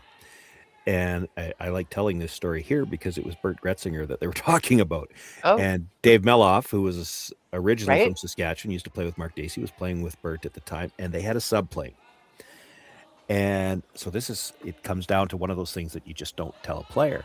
And Bert came down to throw a draw, and he says, "What's the weight?" And the sub says, "Well, it's 24 seconds." And Dave just bowed his head. And Dave throws the draw, or Bert throws the draw, and sure enough, he comes up short. And Dave goes over to the sub and says, "You never tell Bert it's anything faster than 23. Never." Oh. And it's just a psychological thing. But I hate to pick on Bert that way, but it's one of those things. There are some players in the middle of a game, just psychologically, you can't. And the coaches, I agree with that, because I've come down to the hack, and our teams, or the teams I've played on, we've always discussed way ahead of game time, like, what is it that you like when you get into the hack? What do you need? Yeah. What do you want? And if I have a time in my head, I've been thinking about it all the way down the ice, and I'm timing hog to hog on every shot pretty much anyways. So I have a pretty good idea what the time is. And if I get into the hack and somebody tells me it's something different, that really messes you up, because now you go, "Oh, is it?" No, like it really messes you. Nice shot. She manages to move all 3 of the rocks in the rings. I feel for Bert on that shot. Well, I just know that some psychological, like Corryn knows she's struggling now, and maybe she's fine talking about it mid-game, but some players would not be. Like, it's just, I need to figure this out. I don't need to be told about it type thing, Right. Unless you ask for it, right? Yeah, I don't know the team, so that they will know. Jim will know whether he's got a team that we could talk about it or not. And I don't know whether it's anything necessarily technical, or maybe she's just not matching the weight to what they called. Like, we don't have the mics on them here, so we can't hear what's gone wrong with those shots. She knows. She knows.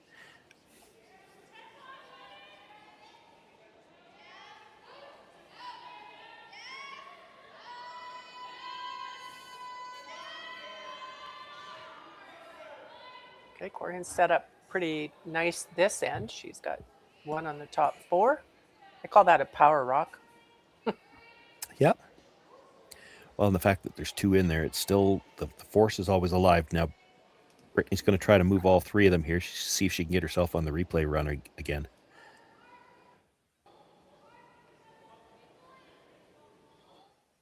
Nothing yet out of the brushers. Oh, that's almost bad luck. Like Yeah, that's bad luck. You left it in behind cover. In fact, if anything, it's ever so slightly better.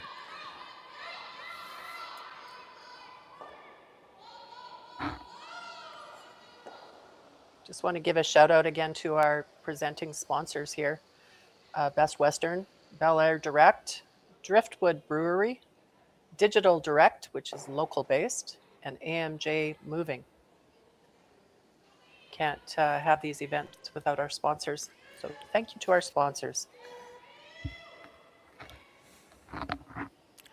There's got to be a moving pun available for this game too, with both teams coming into undefeated. Somebody's trying to move into first place with this game. That's right. For those just joining us now, this game, both teams are undefeated, and Taylor Reese Hansen is also undefeated, and they haven't played each other. No, this is the first of the head-to-head games between these three that are sitting undefeated. Right. Again, they came in as the pre-tournament favorites, certainly these three teams, and the way it's going so far through 3 and 4 games for everybody, it's looking like they're going to be the 3 playoff teams as well. So whoever can end up in first place, it's a strong position. You've got the bye to the final as well as last rock in that final. Right. Choice of rocks. And, because it's going to come down to the head-to-head between the three of them, there's that little bit of psychological advantage in the fact that you've already beaten the other teams. Watching this, didn't quite get the back one out, but she did get them all moved out of the 4-foot and 8-foot area, which is a great shot again. The 2 off the top of the 4-foot's really important, because right now, as it was sitting, it was looking like a potential steal. There was going to be a hard shot to even score. There's going to be room to score now, depending what gets done with these next couple of stones. Good opportunity here for Corryn Brown to throw a draw. She's had a couple of issues with her hits. This is the kind of shot it can restore some confidence.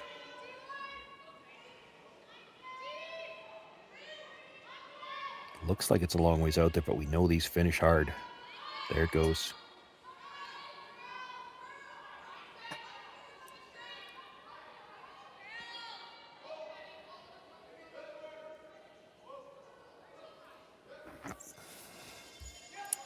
Maybe just a little short on that. Yeah. Block that path that way to the button anyways.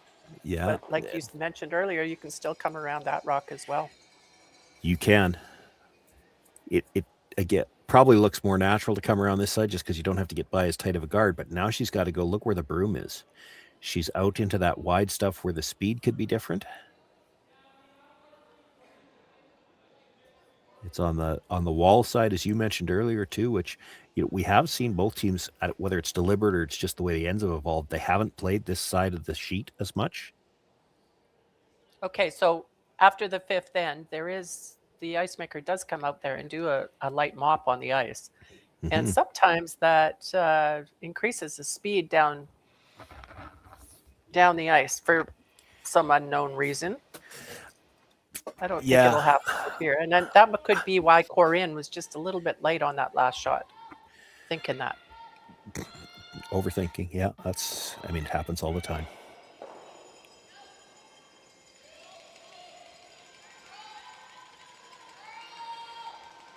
This is a big shot. You're in a little bit of trouble here. You make a good one, though, and you can flip it around on one shot from, well, we're in trouble getting forced to we've got a chance for 2.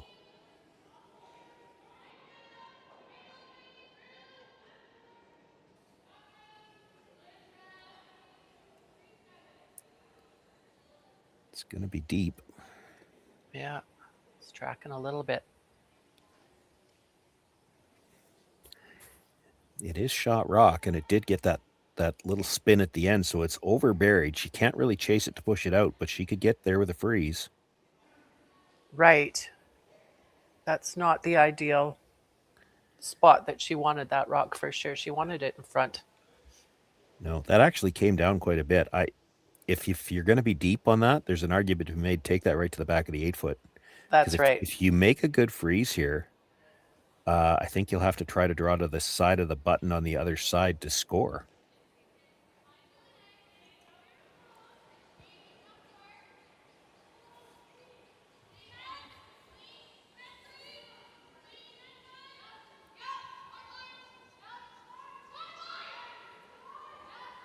Corryn Brown in her last shot in the 6th end. She's trying to freeze down, follow the same path that Kayla MacMillan just threw. I think she's got a little bit less rotation than Kayla, so she should get a little bit more finish. She might be able to get to the inside corner. Looks like the weight's pretty good there. Let's bring it up.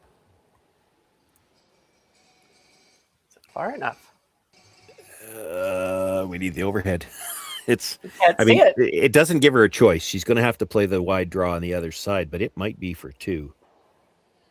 You can see the line, though. Like, there's just a slight difference in the rotation between Corryn's and Kayla's. If she got right down to that, she would have been on the inside corner of it. And then look at where the line she's ended up. She'd have a quarter of her rock in the button.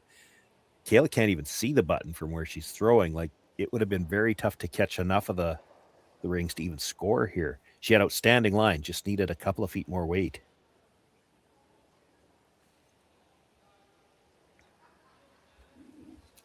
She's got to go really wide on this, needs full 4. It's going to look like it's a long ways out there for a while, but it will hook hard at the end.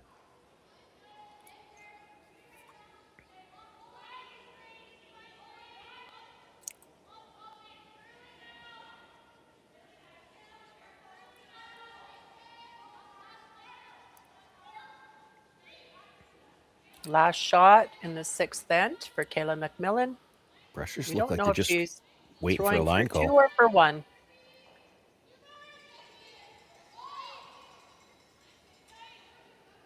It's looking good. Maybe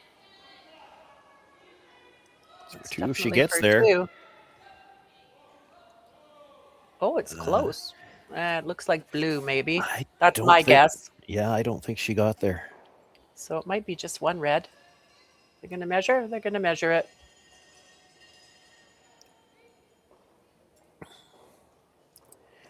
It's close. I don't think she got there, but then there's always that, we see this all the time.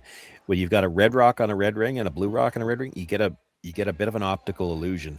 I agree. The blue rock looks bigger, right? Yeah. Yeah. Oh, and it would be the opposite if we were in the 12-foot, just because the rocks match. I've also seen it with yellow and red rocks in some of the bonspiels that we've done over the year, that some of them have the colored rings according to the logo sponsors. So you end up with some yellow rocks and yellow rings, and it distorts your perception a little bit.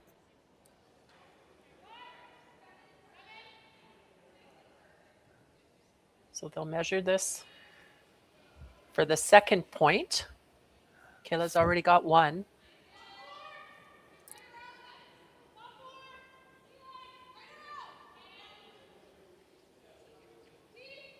Can't quite see where the dial is on there, but can just barely see it. So it got a little bit more than a quarter of the way around. The umpire will bring the rock that counts towards looked like the middle. Blue to me. Yeah, it was blue. So just 1 red in the 6th end. Kayla MacMillan will go up 4-3. We're heading into the 7th end, and we'll be right back. Hey, Mark, you ready for this game tonight? Yeah, I'm excited, man. Cupsy, what are you doing over there? Don't worry, boys. Was just on AztecSafety.com, took a fire extinguisher safety course. Paul, I'm putting out the fires from now on. Woo!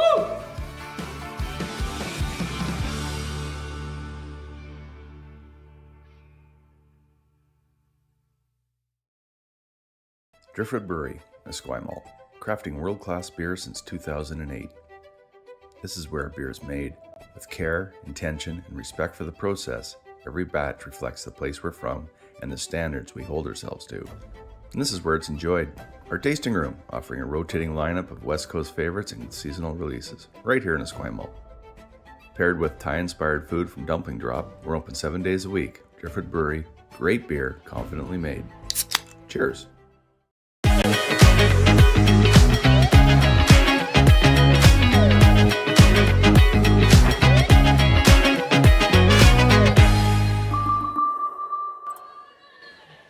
And that's the team she has left to play. MacMillan, Warwick, and Reese. She's played before bottom dwellers, and I know that two of them, I didn't see all of them, but team scores are very low. So you haven't really been challenged yet.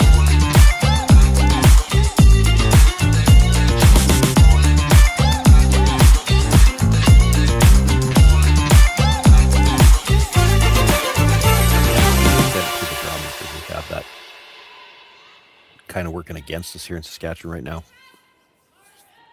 Welcome back and Happy New Year. We are here at Esquimalt, Archie Browning Sports Center in Esquimalt, BC, hosting the BC Men's and Ladies Provincial Curling Championships, sponsored or presented by Best Western.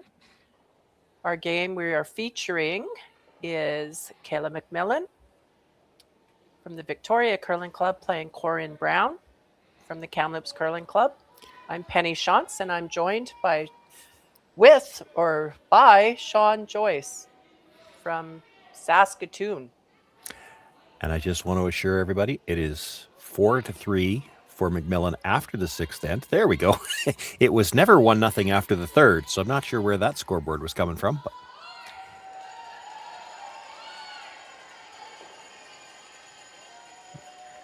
got to poke a little bit of fun at the, especially when it's another Saskatchewan guy doing the production, Roy McCusker. Right. When I catch him. Sean does all the games in Saskatchewan for the provincials. I've watched him over the years, and you do it with Kim, right?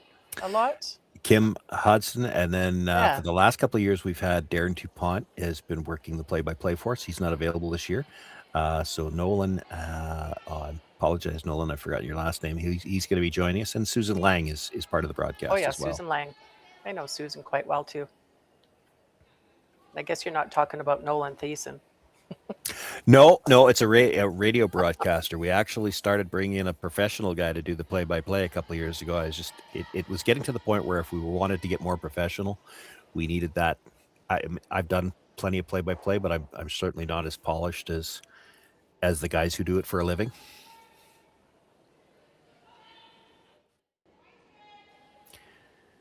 Took me a long time to get seventh end here. Sorry, Penny. Took me a long time to get a telestrator in Saskatchewan too, but we have one now. So if I don't get to play with it this week, I'm going to get to play with it next week. They do have a telestrator, but it's actually at the Archie Browning Center, I believe. I know. And we're not there. We're remote. I'm doing this from Coldstream, BC, and Sean's doing it from Saskatchewan. So we're not privy to that.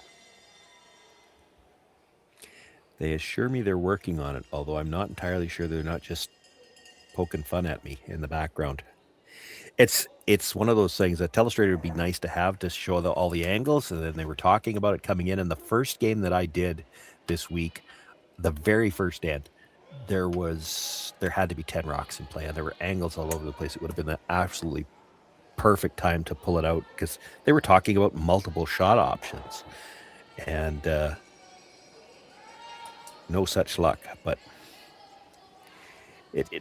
don't be surprised if we get into those types of situations here in this game as it goes in too. As you start to get into the last few ends of a game that's this tight, both teams are going to be trying to set up opportunities. We've already got some rocks in play here in the seventh and some angles.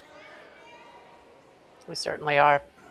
I just want to mention that the semifinals and the finals are going to be televised on Czech TV on January 3rd and 4th.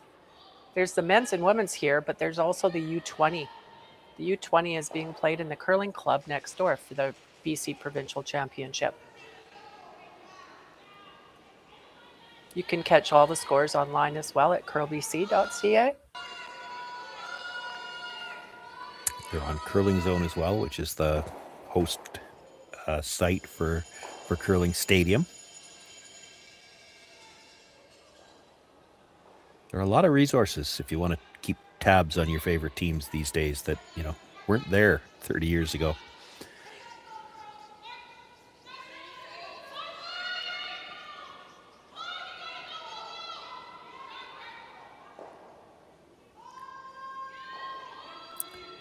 We don't have mics, but that hand signal is pretty universal. This is down weight from what they had in mind. Just ticks the guard. Yeah, and you saw them switch sweepers at the end. I think that was a plan B when they realized they weren't getting by. They were hoping to tick that a little bit thicker and at least get it off the center line.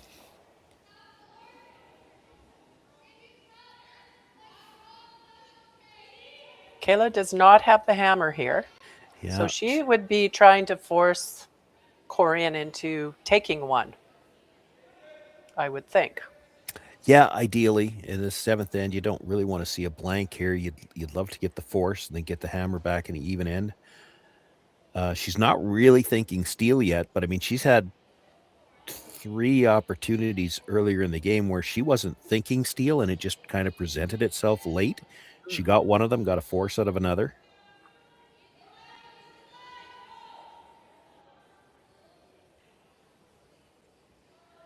Needs to get to the inside here, and it's not going to.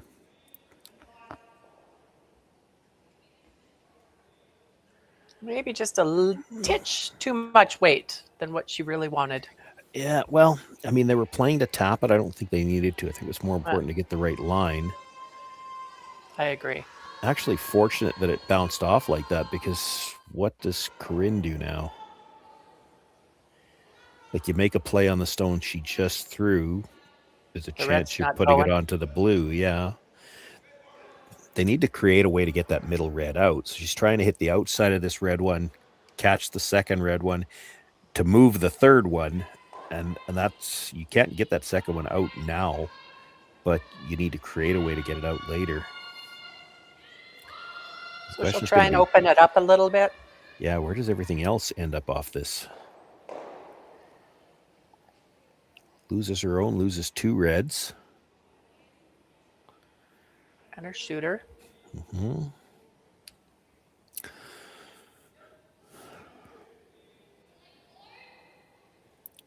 Kayla can't really just leave that blue rock sitting there because it is in a good position. She can use it. Yeah, Corryn can use it. Can't roll away off of it because she'd put it onto her own. If she rolls under, she's going to leave, a chance to get them all going. Corryn could get back to a blank here pretty quick. And we just talked about how Allison would love to force here. Well, Corryn might really like a blank here. You're 1 down playing 8 with last rock and the even ends. That's not a bad position.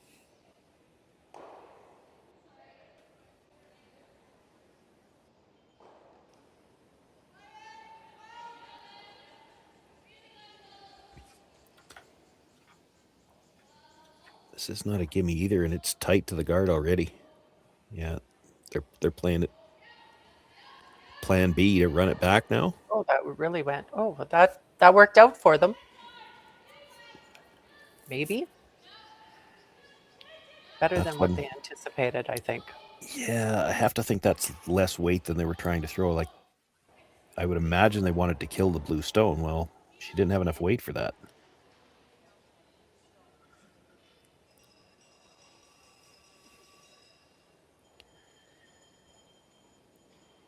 Wants to move all 3 reds here for sure. Hard to kill them all. That middle one's going to be a tough one to remove. Could.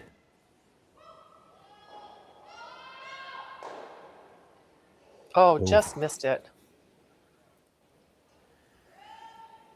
Okay, so now MacMillan. You're thinking the same thing as I am. Do you hit the blue one or do you guard it?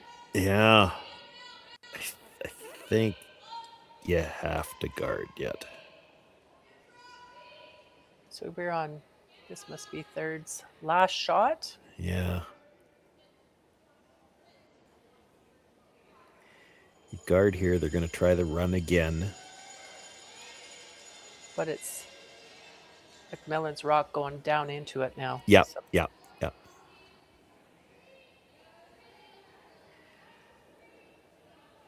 So I would say if it was your last shot, you'd hit the blue one and make sure you've got no worse than a force. And there's still a possible steal there, even without a guard, because the double on those top two is not an automatic. Ooh, this is overcurled. Overcurled a bit.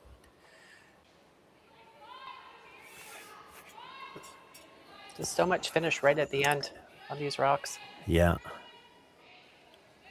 Tough to make the double here. You almost want to, just kind of nose hit it and stay directly in front of the other red. In fact, you might have to hit it just a sliver on the broom side to make sure you stay in front of the red. You'd be sitting second and third. Which is great. Yeah. Oh,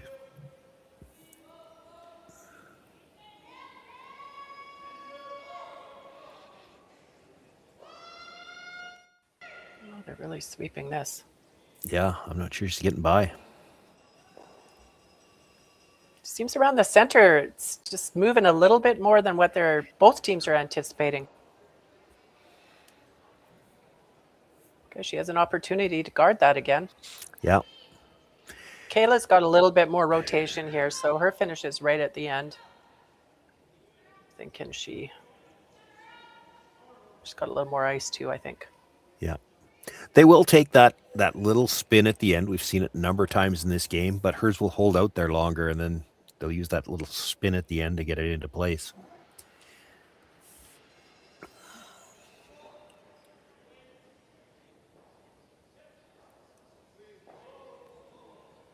Figured she'd likely guard on this one. It'll be interesting if it's the same shot presented to her with her last one. Does she guard again?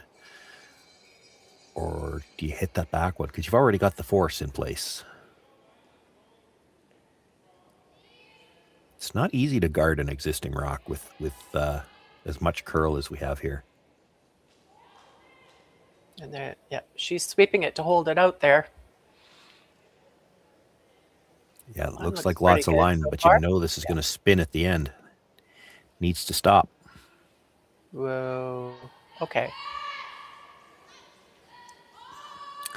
Pretty good shot. Yeah, stop just in time. I mean, the nose hit probably gets them all.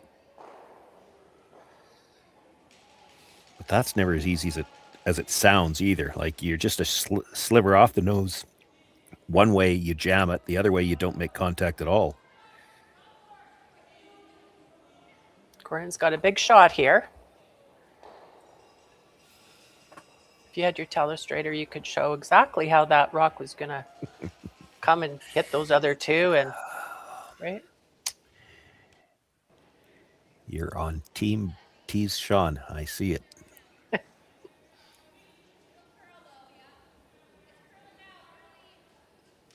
Yeah, there's not a lot of room for error here. Actually, she's got to be right on the beak, a sliver off one way or the other, and this is not going to work out as well as she'd like.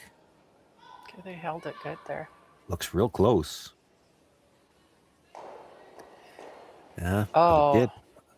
Undercurled that little bit. Mm-hmm. So now Kayla has an opportunity here. She's looking at putting one right on top of it.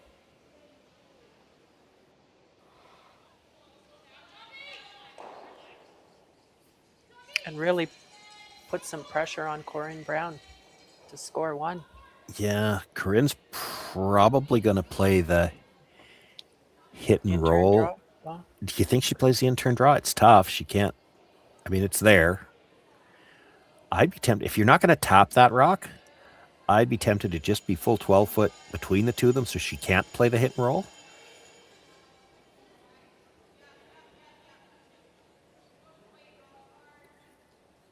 Like by coming right to the face of your own stone, you're not changing her shot. Like she's got two shots right now. She's got the hit and roll on the out-turn side and that in-turn draw, which to me looks really tough. You'd actually have to be close to the corner guard to hold the line, I think.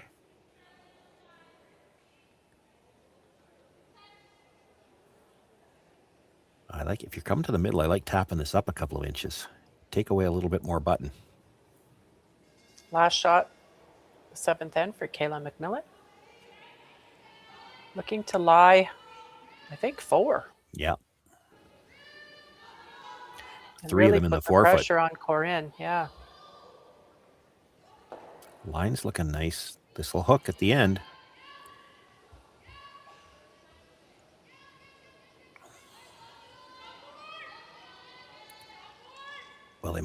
might have done a little bit more to take away a little bit of that draw. She's still got the hit and roll. So what kind of weight do you play on this? Do you play like a full hit, or do you play a, let's be careful? Yeah, once upon a time, this would have been thrower's choice. You throw whatever you're confident in. But these days with, again, going back to the equipment and the brushing and what they've learned to do with it, the quieter you can throw these rocks, the more you can do with the brushers. So you'd probably throw this as maybe a bumper. Nice control. Yeah, something that the brushers can control. We used to call that house weight, house hit.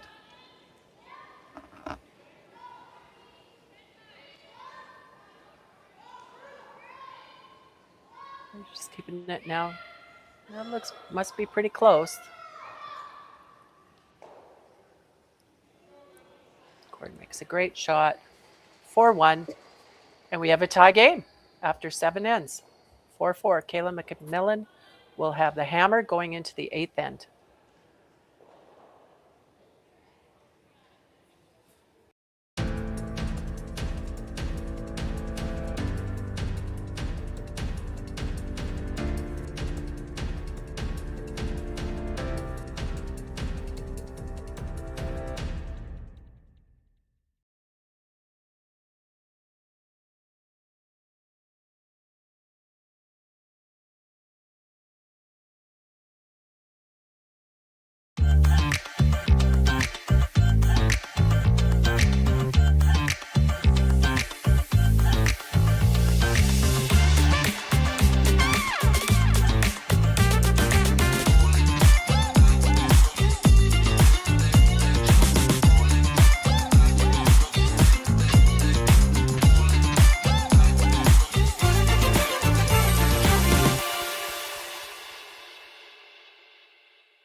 Driftwood Brewery, Esquimalt, crafting world-class beer since 2008.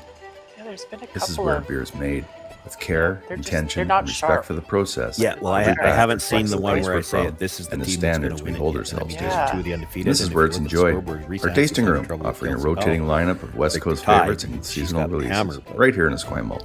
Like at this point Paired in time, with you'd like to Thai-inspired see food somebody from Dumpling taking Drop, we're control. open 7 days a week. Driftwood Brewery, And this is great more been beer, a game confidently of made. he misses than Cheers.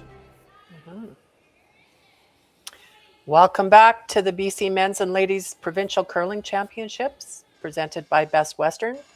I'm Penny Shantz. I'm joined by Sean Joyce, and we are in the 8th end of a tight game. It's 4-4. Kayla MacMillan from the Victoria Curling Club versus Corryn Brown from the Kamloops Curling Club. Two of the top teams in the field, and they're playing for their first win, or first loss, I should say. Yeah, true. Well, playing to try to hand their opposition their first loss. Yeah, this is a key matchup. I mean, this has got. If you were looking at the event before it started, you would have still looked at this one and say, well, this one could have playoff implications, but it's played out that way. Like, you've got 3 teams coming into this draw that are undefeated, and it would have been the top 3 seeds coming in, and they're playing each other, as you said, one this morning, one tonight, and one tomorrow morning. So in the next 4 draws, there's going to be a lot of jockeying for position. This is the first of the big 3 games between the 3 teams that are undefeated. And right now, we were talking about a bit during the break, what we haven't seen yet is we haven't seen either one of these teams just grab this game. And that's what I'm looking for in the last 3. You'd like to see somebody just firmly grasp this game. Psychologically, that could be huge going to the playoffs too. Right. And you'd mentioned you looked at the scoreboard across, and Taylor Reese Hansen right now is playing Kelsey Powell. That's from my local club, and they're in a tight game there. Yep. You mentioned they were tied playing the 8th end. Tied playing the 8th. Reese Hansen has last rock, but you expect that. There was one blowout this draw. Mara Harris 13-1 win over Kayla Wilson, but all of the other games tied into the 8th end. And you can check out all the scores online at Curl BC. They have all the live scores if you want to check yourself. And I believe there's some other games out here too that you can watch on YouTube, Curl BC, if you look on it.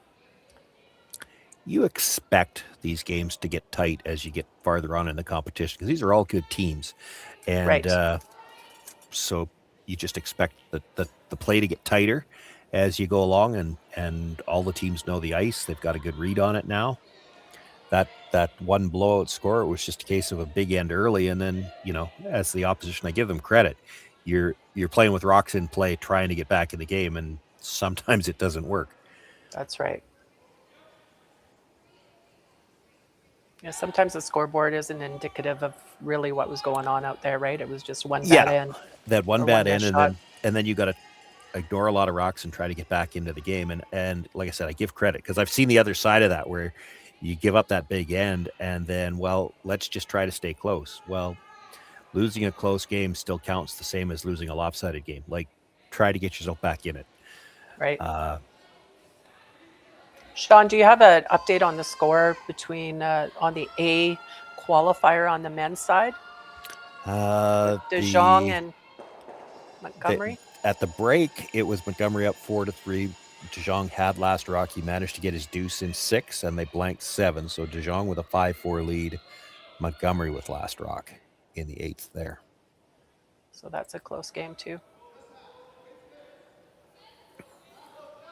The men's and ladies do play different formats. The ladies play an 8-team round robin with 3 teams going into the playoffs.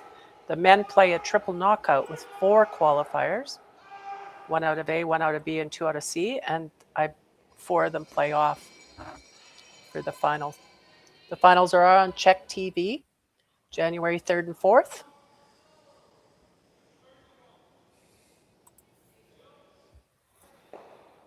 Mm-hmm. It's another out there. Slight missed opportunity early in the end, but MacMillan had a chance to sit 3 and so spread out that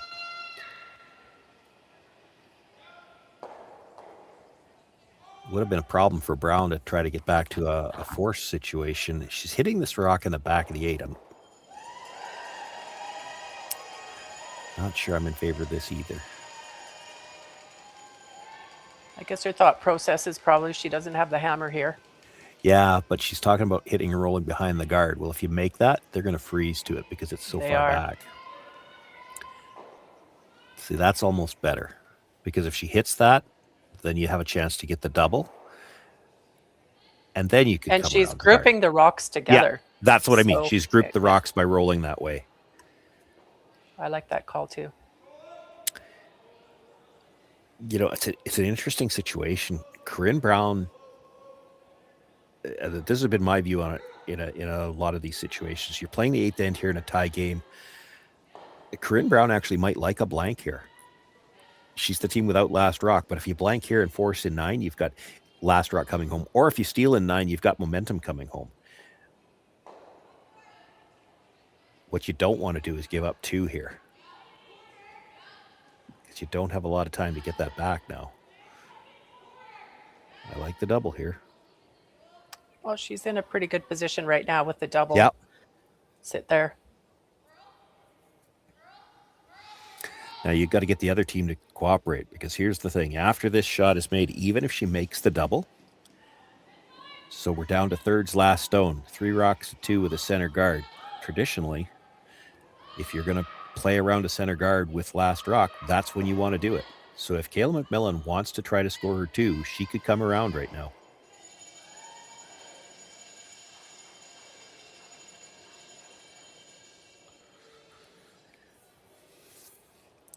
Looks like she's content to play for the blank here.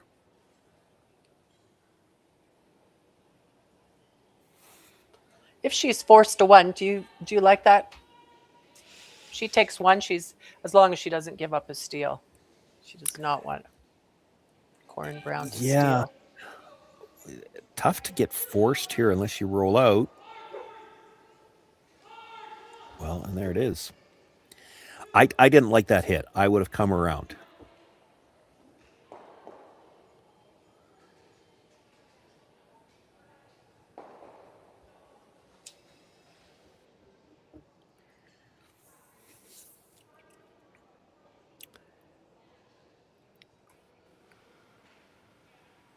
Corryn Brown's first rock in the 8th end of a 10-end game. They play 10 ends. At least. At least. I looked at their times last end. They were both around 11 minutes, I think. So yeah, they've been playing at a pretty good pace. Time shouldn't be an issue. Mind you, it's, again, as we stay tight here, it's hard to say how many rocks we're going to see in play in 9 and 10. Corryn's trying to come around the center guard. Put some pressure on Kayla MacMillan.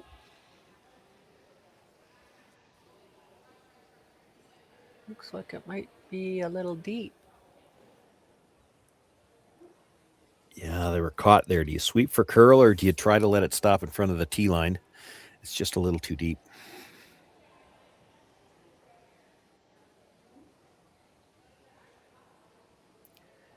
Kayla's going to chase it and just try and sit right on top of it. Shot rock. Yeah, you make the corner freeze here, and you should have some kind of shot for two.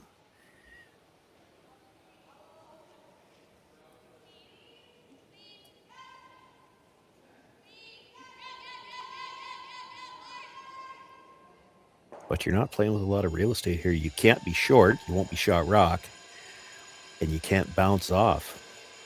You bounce off, you might leave Corryn Brown a chance to say, maybe make a nose hit, sit two, and you wouldn't be able to nose hit it back and be shot rock.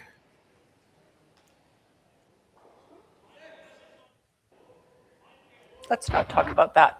Let's talk about the good shot. But what I mean is, like, these aren't just area plays. Like, you're playing this to a spot. It's got to be right on the corner. It's got to be perfect, yeah. Yeah, these aren't, just throw it in there and get shot somewhere. No, you need to put this in a really good spot. And it's not all on the thrower. Like, this is a lot of pressure on the brushers too. They're trying to sweep this to a spot, not an area. Looks like she needs that spin that she's been getting at the end. Yeah. Not quite going to get it done. She's left room for Corryn to get to the nose of that. So would Corryn want to just tap that back just a bit so she's sitting two? Or would You that could. set up a double, like, or shrink You her could. house? Well, it is going to leave a double. I mean, there's going to be a double on the Blues, but I'm not sure you're ever leaving a double on the Blues where you could stay. Like, if she gets to the nose or just slightly the broom side of the nose tapping that back, the double is going to be a thin slash double, and I think you lose the shooter. Okay, so last rock in the 8th end for Corryn Brown. She does not have the hammer. Looks like she's playing the weight to try to remove it, which is fine, but then it probably changes where you want to hit this. Got to curl a little bit. Yeah, just ever so slightly across the face and tuck a corner. Yeah, I didn't do that. That's okay. It gives her the shot for the blank, though. Like, if she tucks a corner, she doesn't have a shot for the blank. This still has to be made. It's not a gimme. Could you ever get unlucky, Penny? That red that's out of the rings. If you went into the side of that, would you still be in the rings? It might be, right? It's close. It might even squirt back in. Yeah, for sure. To make this, she's looking at hitting about half a rock, which is going to put her in the neighborhood of that red one.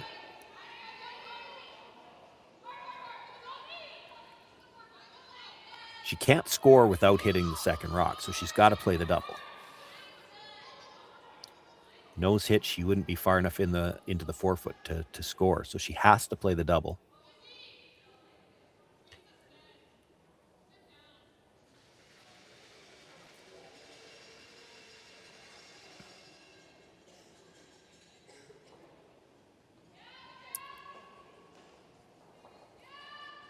Last shot, the 8th end. Kayla MacMillan looking to double out 2 blue, and she did not. So it will be a steal by Corryn Brown in the 8th end, going up 5-4. And we'll be back with the 9th end play.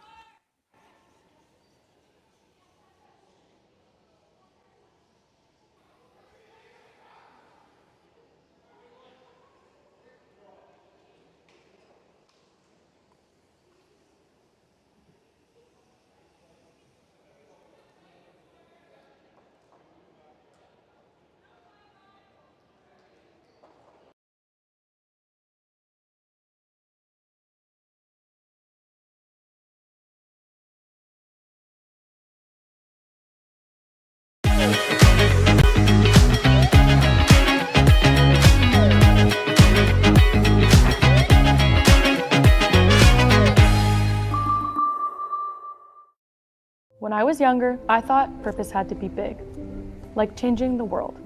But then there's the little things, like fueling someone's car before an early shift, or helping someone find the perfect bottle to toast a special occasion, making sure the shelves are full so a family can cook dinner, so those kids can have their favorite treats, like giving back, like making everyone's day just a bit better. Maybe that's exactly our purpose. Developed over a decade in collaboration with the finest ice makers this side of the Atlantic, the Pebblehead PB5 is nothing short of a triumph of sophistication and craftsmanship.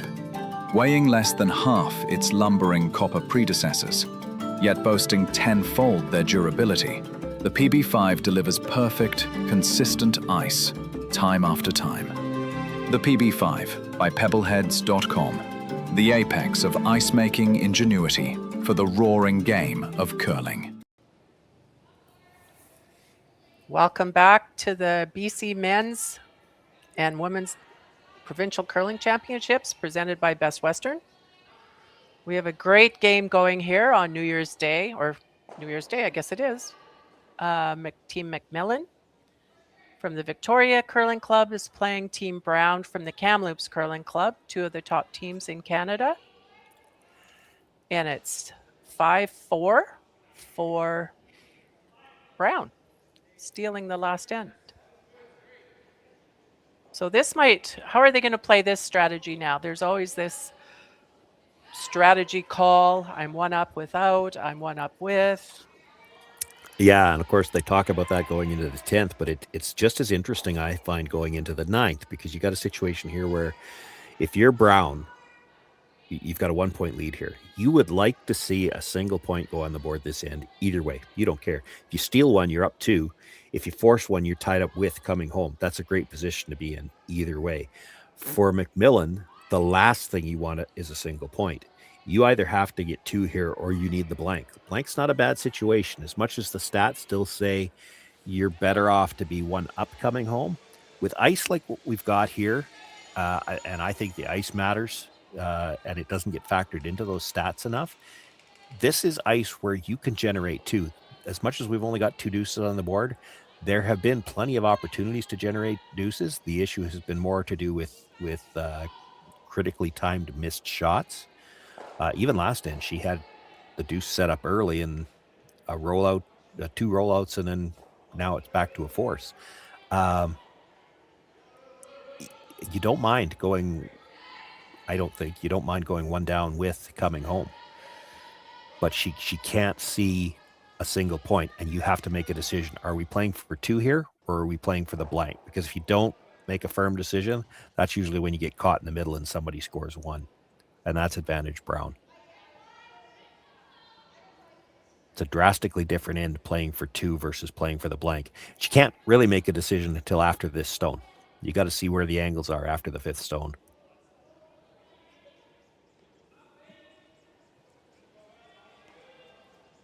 That's the fun part. It's probably nerve-wracking as a player, but that's the fun part of watching the game now with the 5-rock free guard zone, is that first 5 stones kind of sets up how the rest of the end is going to play.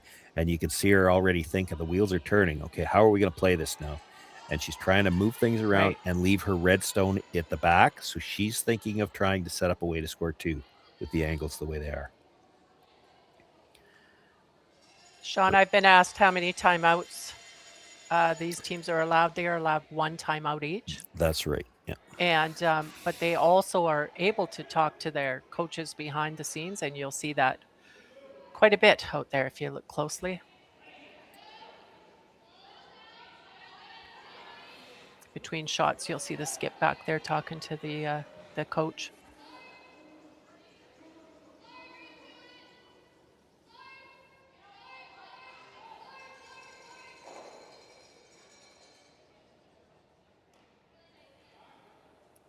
We do have some rocks in play, so somebody is going to be scoring this end. Oh, it's too early to say that for sure. You think so? I think so, yeah. Okay. But, it's if we're going to get to a blank, it's going to have to be MacMillan that goes that direction, I think. Again, Corryn Brown is going to try to force a single here. She's not going to be the first one to throw hits.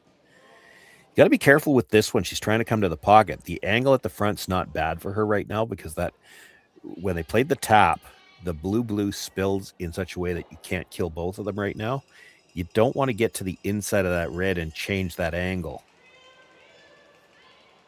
Freeze, it's okay, but if you move it and change the angle where she could hit the red and kill both blues, that would be kind of switch the advantage to MacMillan again.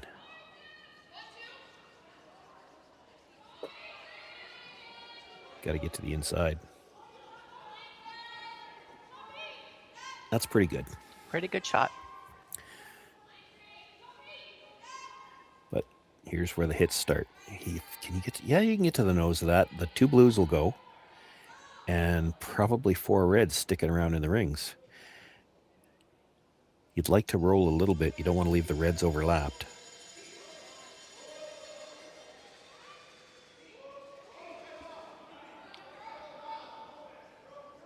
Big weight. She's looking to roll a lot. Big weight with a set. She might be really thin on the first one. Oh, and she sprinkled the rocks out a little bit there. Yeah, that's not ideal.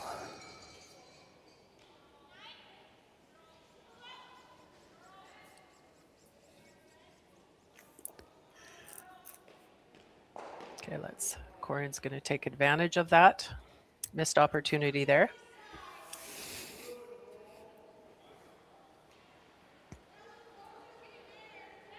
Throw up a center guard. Yeah, guard the red as much as anything else, because that red could still be run into the 2 blues. And then, Kayla's going to have to, it'll depend where this one ends up. She'll have to make a decision. Are we trying to run this into the red, into the blues, or do we try to double peel the guards? Which, again, it's going to depend on what kind of angles they leave up front.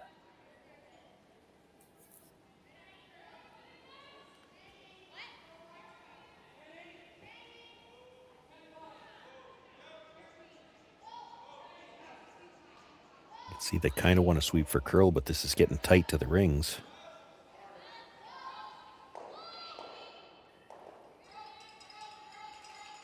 Well, she's thinking about the triple. Straight back on the center guard.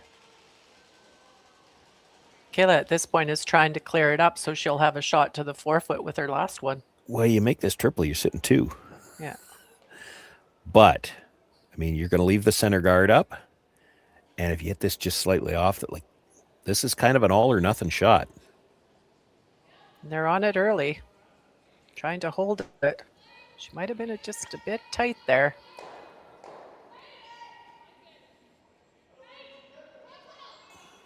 Well, not the end of the world. You still have to guard that one in the 8-foot. And at the worst, you're still going to have the angle in on the blue.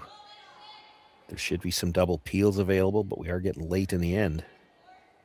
So Corryn wants her guard a little bit higher this time? Yeah. Yeah. So you have to anticipate Kayla's going to try to run something in. So separation, whether she's running it in to play a double peel or into the ones in the house. So you want as much separation, a little more separation as there is, the harder that shot becomes. Got to get to the line. Should.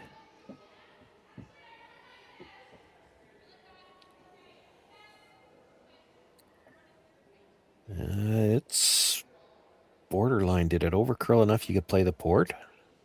Can't get the It's double, pretty but tight. It probably looks really big from the hack at the other end. you're That not hole. getting the double anyway. You're only getting the one in the 8 foot. You could hit the wider guard, come off the back end of the one that was just thrown, and try to get into the rings somehow.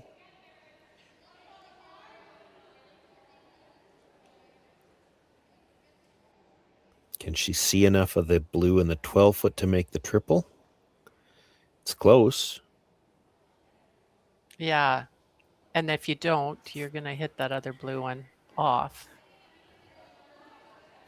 Peel it off. It would go on to the red. Yeah, You might get that's- something out of that too. Looks like that's what they're playing.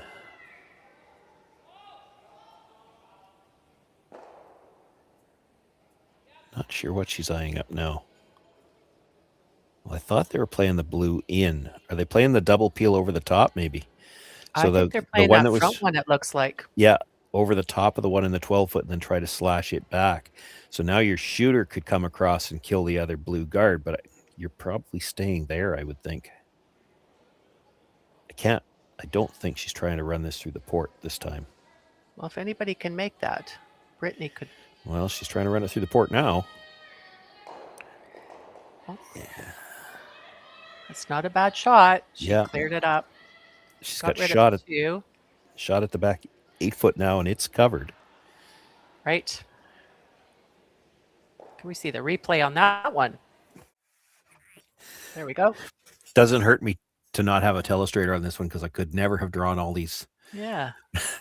She's got a tick on the red, a tick on the blue, a tick on the last blue, and then with the action on these stones and the spin on a couple of them, she moved 5 stones on that one. That is a great shot by Brittany Tran.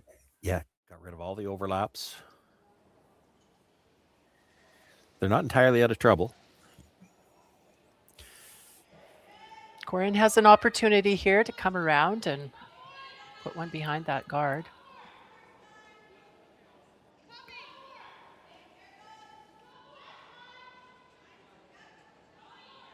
She wants to try and force Kayla to take her 1 point here, ideally.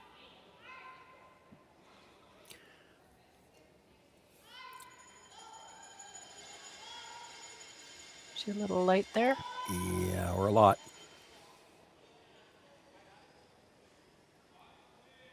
Maybe fortunate that she didn't rub her own because at least she's got a draw path. Kayla's going to try to get there first. Do you think that's just coming through that center area? It's maybe Could be. tightened up a little bit. Getting flat, getting a little fudgy. Pick the figure of speech you like, but the pebble starts to wear down a little bit. And of course, so much of the play goes to the middle. Yeah, that's a possibility. Kayla's And trying that's to one of decide those- which side to come.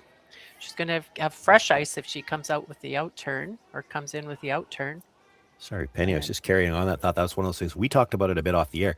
In the 4 games that Corryn has had, she's had a couple of blowouts. So they maybe haven't seen the 9th end as many times as they'd Okay. like to, and maybe just didn't know what the speed might be doing down the middle. That's a good point.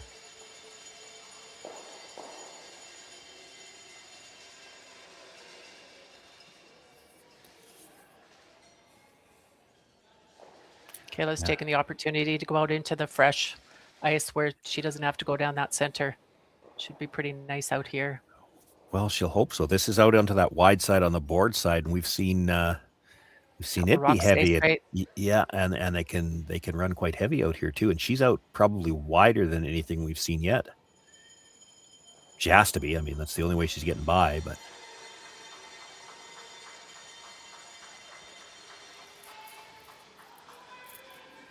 she's got a lot of rotation. That will help it carry. Rushers look like they want to go when they're waiting on a line call. Yeah. Must be close. Starting to move now. Now they're sweeping for distance.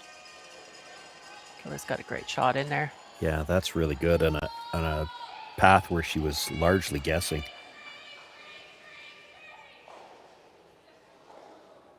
That's a great spot. All Corryn can try to do is freeze the corner of it.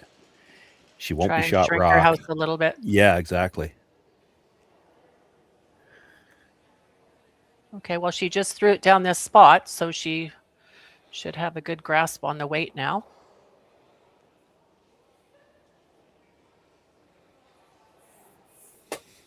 I don't think Kayla could have placed that rock any better. No, you couldn't. That's perfect. Like all she can do is freeze to it. If she makes the freeze perfect, you don't have a ton of room, but you still got room to go just a little bit wider and grab the edge of the forefoot and get your second point. This is not a gimme. That's not a big hole the way these rocks curl. She rubs either one of those blue ones going by, and this could be 3. Last rock for Corryn Brown in the 9th end.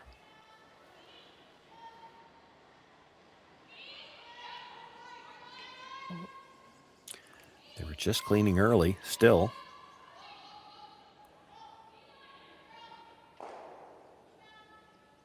Now she's carving it for a little bit of curl. Oh, is she going to bounce too far? Pretty good, I think. Pretty good shot. Kayla does have an easier shot to get her to, than she would have if that rock was still sitting there. Yeah, she can actually come to it's the same shot she just threw. She can come to the face of her own and have 2.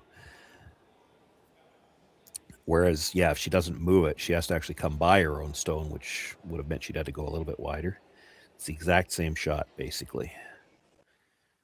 She's still not thrown to a large piece of real estate here, though. No, she's not. It's not an easy shot. Last shot in the 9th end for Kayla MacMillan. The draw for 2.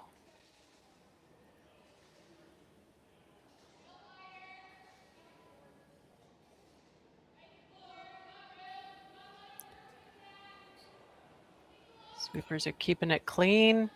Yeah, we got a brush down quicker this time, but now they feel like it needs to curl. I don't think this is going to come up enough for her. So she takes 1.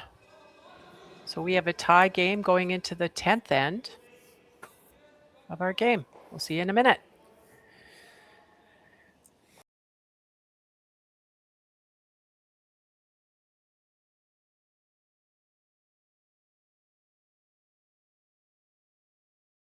Aztec Safety is #1 for online safety training. Aztec Safety is the proud sponsor of the Aztec Safety Challenge, the #1 event on the World Curling Tour. And Aztec Safety has been a proud sponsor of Team Jacobs on our quest to represent Canada at the Olympic Games.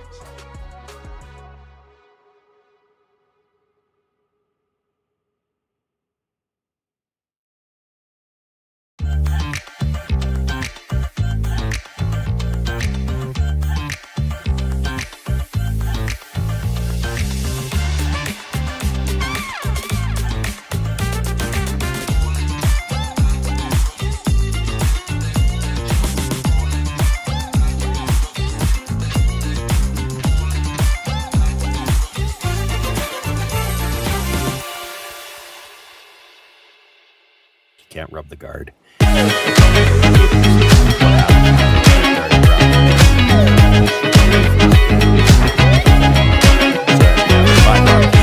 rocks and 3 in the forefoot, 2 guards and 3 in the forefoot, but yours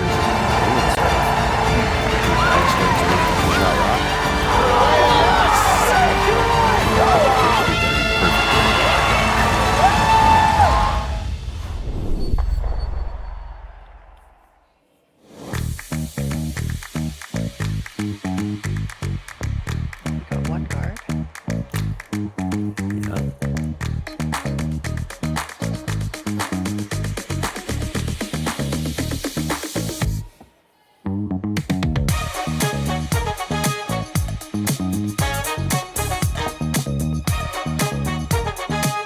Is there 2 more games today? There is, but the next draw doesn't have any women's games in it. Welcome back to the 10th end of the BC Men's and Ladies Provincial Curling Championships presented by Best Western. We are in the 10th end of a 10-end game. It will be. We have a tie score. They're tied. MacMillan is got the hammer coming home. And Corryn Brown has put up her center guard with her lead's first rock. Oh, That's should the other. say the opposite. Yes, Sorry. the other way around. Yep. I was looking at where the hammer was on the scoreboard and I got confused there. So They came a lot tighter than they would have liked to and overcurled with that second guard. So there's some angle there. Corryn Brown here is just going to want to open up the center line as soon as she can. Now, she can't early, so she's trying to throw 2 to the top of the forefoot behind cover. And then while Kayla MacMillan is trying to deal with those, she'll peel the guards. Probably peel them one at a time. Even though there's angle there for the double, that would come back into the middle. And Corryn's got 2 great shots there. she's sitting pretty good in the middle right now. Probably have to, if you're the MacMillan team, try to move that a little bit. Like, you'd like to get right to the face. You don't want to roll your shooter off at all, but you'd like to move one of them behind the tee line if you could too. Sean, you were talking about how important those first 4 rocks of the end are in a tough game like this. Well, and every end, like every end that we've watched, it's a case of the first 5 script out how the rest of the end is going to go. It's all about getting those angles in position. And this even is going to roll off, and that's going to allow the chance to just straight peel the guards. She could play the double peel even. Thinking about just peeling the tight one. It's probably the bigger threat, but they're going to go after the higher one. You could even make a case, it's probably more risk than you'd want to take. You could probably hit this one right on the nose and get all 3 reds. You could leave just the one guard. But easier to just play single peels. And Sarah's done that. Yeah, MacMillan still has 2 rocks in the middle she has to deal with. So while she's dealing with those ones in the middle, you've got plenty of time to peel the guards.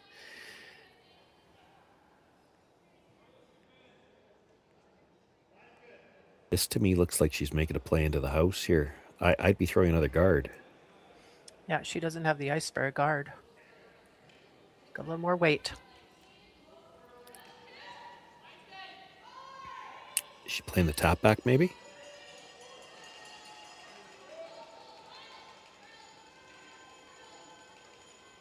She's on the front guard. Yeah, I don't know what they were playing, but now she's got nothing on the center line front. That's... Yeah, it gets simpler now for Corryn Brown. In fact, you might even get a bonus here and kill one of those 2 reds off the side with this. Sarah, the second on Team Brown, throwing her last rock.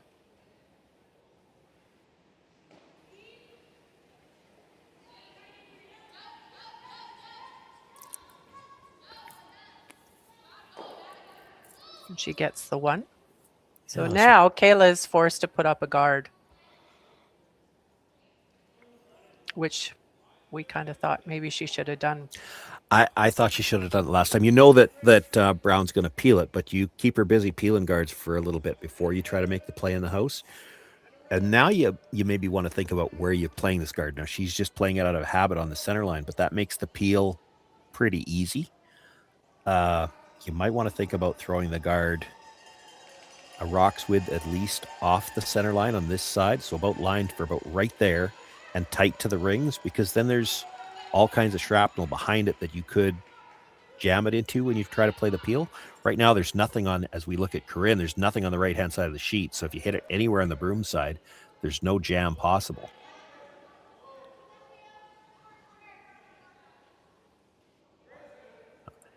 I did think on the last one, when as soon as Sarah had a piece, I thought they'd brush that one a little bit harder and try to take out one of those reds on the side. Right. Because those are all just rocks that something could get jammed in off of later.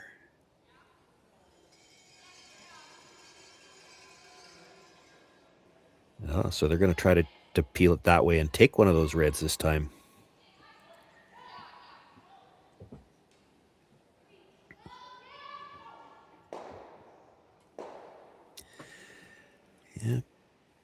Got one of them. I'm not sure that made it any better for you. There was potential for that to go bad.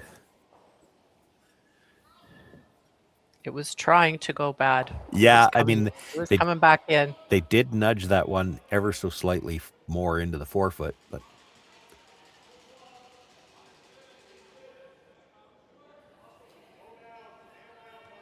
so now they're going to look to make the play on the two blues in the middle, and critical to be right on the nose here. You want to keep your shooter dead in front of the other blue stone so that it can't really be removed. You'd like to keep the back one in the back of the house, but more important to keep your own in a good position. And that rolled off too.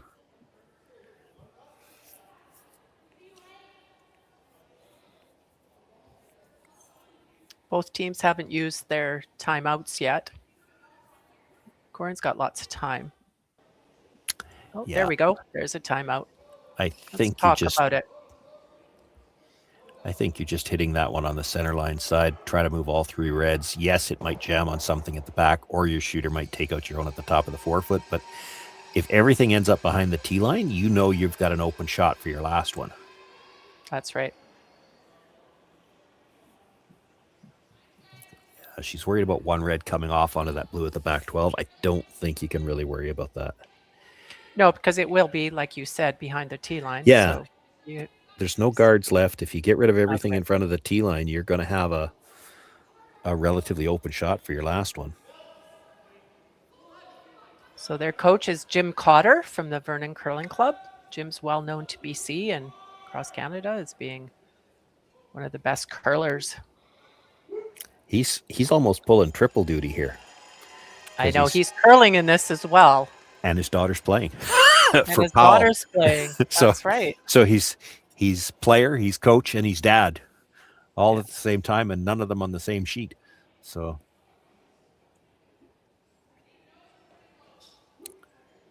I could ask him which one makes him more nervous, but I'm pretty sure I already know the answer. It's probably going to be watching the daughter. Yeah. I asked him, "Are you coaching her too?" He goes, "Oh, I can't coach them too. Like I committed to Corryn Brown and." So they've got Doug Dalzell coaching them. She would have been about 15 at the time, 15 and then 16, coming to, he played with her in mixed doubles nationals 2 years in a row when it was held at my home club, and I was announcing at it. She's 15 and 16, and she had, each year had one of the, would have been a highlight shot, like it would have made the replays, because one of them, it was just, she just threw what dad told her to throw. I don't even know if she knew how hard the shot was and just made it. But there's a good shot too. Cleared out a couple. It actually did pass the one at I think they were a little worried it was going to jam the one at the back. Not that needed to be a worry, but there's a clear path to the button right now. Kayla's so Corryn's looking to just, or Kayla, yeah, tap it back. Tap it straight back. Leave it dead even with the other blue. You won't be shot, but if you can leave a pocket back there, that's all you can. You need something to work with right now. You don't have much to work with right now. If you can leave a pocket, Corryn's going to hit something, and then you try to put something in front of the pocket and hope she jams it.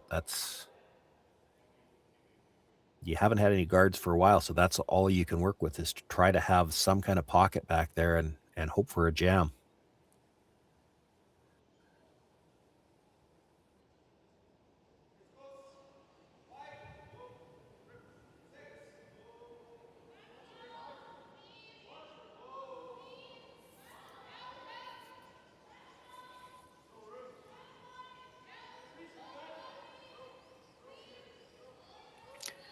This looks like it's going to be a little bit. Yeah, it's going to be a little strong to leave a pocket. Okay, not exactly what she wanted. Too far back there. Yeah. Corryn's thinking about in the back, so yeah, Corryn's thinking about playing the double. Now here's the risk with the double. You make the double. And now is where I wish I had the telestrator, because you draw where the blue rock will be after you make the double. It's going to leave her the out-turn freeze to the back one, and you're going to have to draw to beat her, assuming she locks the freeze on.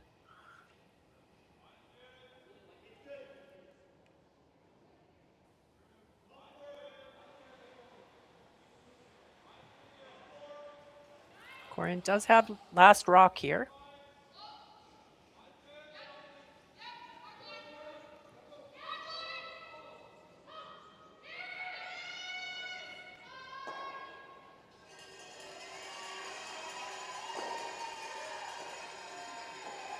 Oh, she did exactly what you said. Yeah, she got that little spin at the end, though. That's going to help because now this freeze, if she doesn't get that last little bit of a spin, it would have been maybe in the way. If you're only frozen on half the stone here, Corryn will be able to hit it. Right.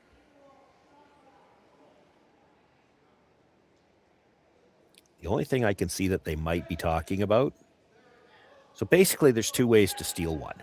Either you have to get something buried, or in this case, frozen, or you make her look at 2 where she can't hit anything on the nose. Well, you could make her look at 2 here. There's a double there on the blues. Both rocks would be in the 8. She can't hit either one of them on the nose and be shot rock, so at least you force her to draw. It's really hard to make this freeze good enough because that last little spin she got at the end, if you're not dead on the nose on the freeze, she can probably blast it out. Okay, These what rocks if you are very just came lively. around that blue rock at the top for just halfway? Show her half a rock right there. Try to tempt What her to about pick that? it. Yeah, that's an option. She's actually looking to hit the back one and roll partly behind. I mean, it's there. This looks really tough.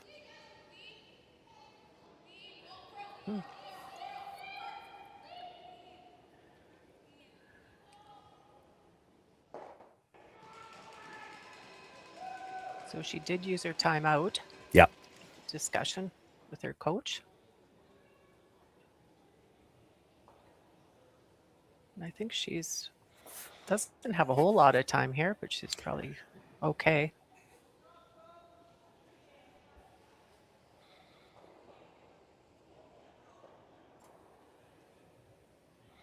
Last shot for Kayla MacMillan. Looking to steal in the 10th end against Corryn Brown. She's got a positive rotation anyway, but that was quite a big pop. She's got to get across the face.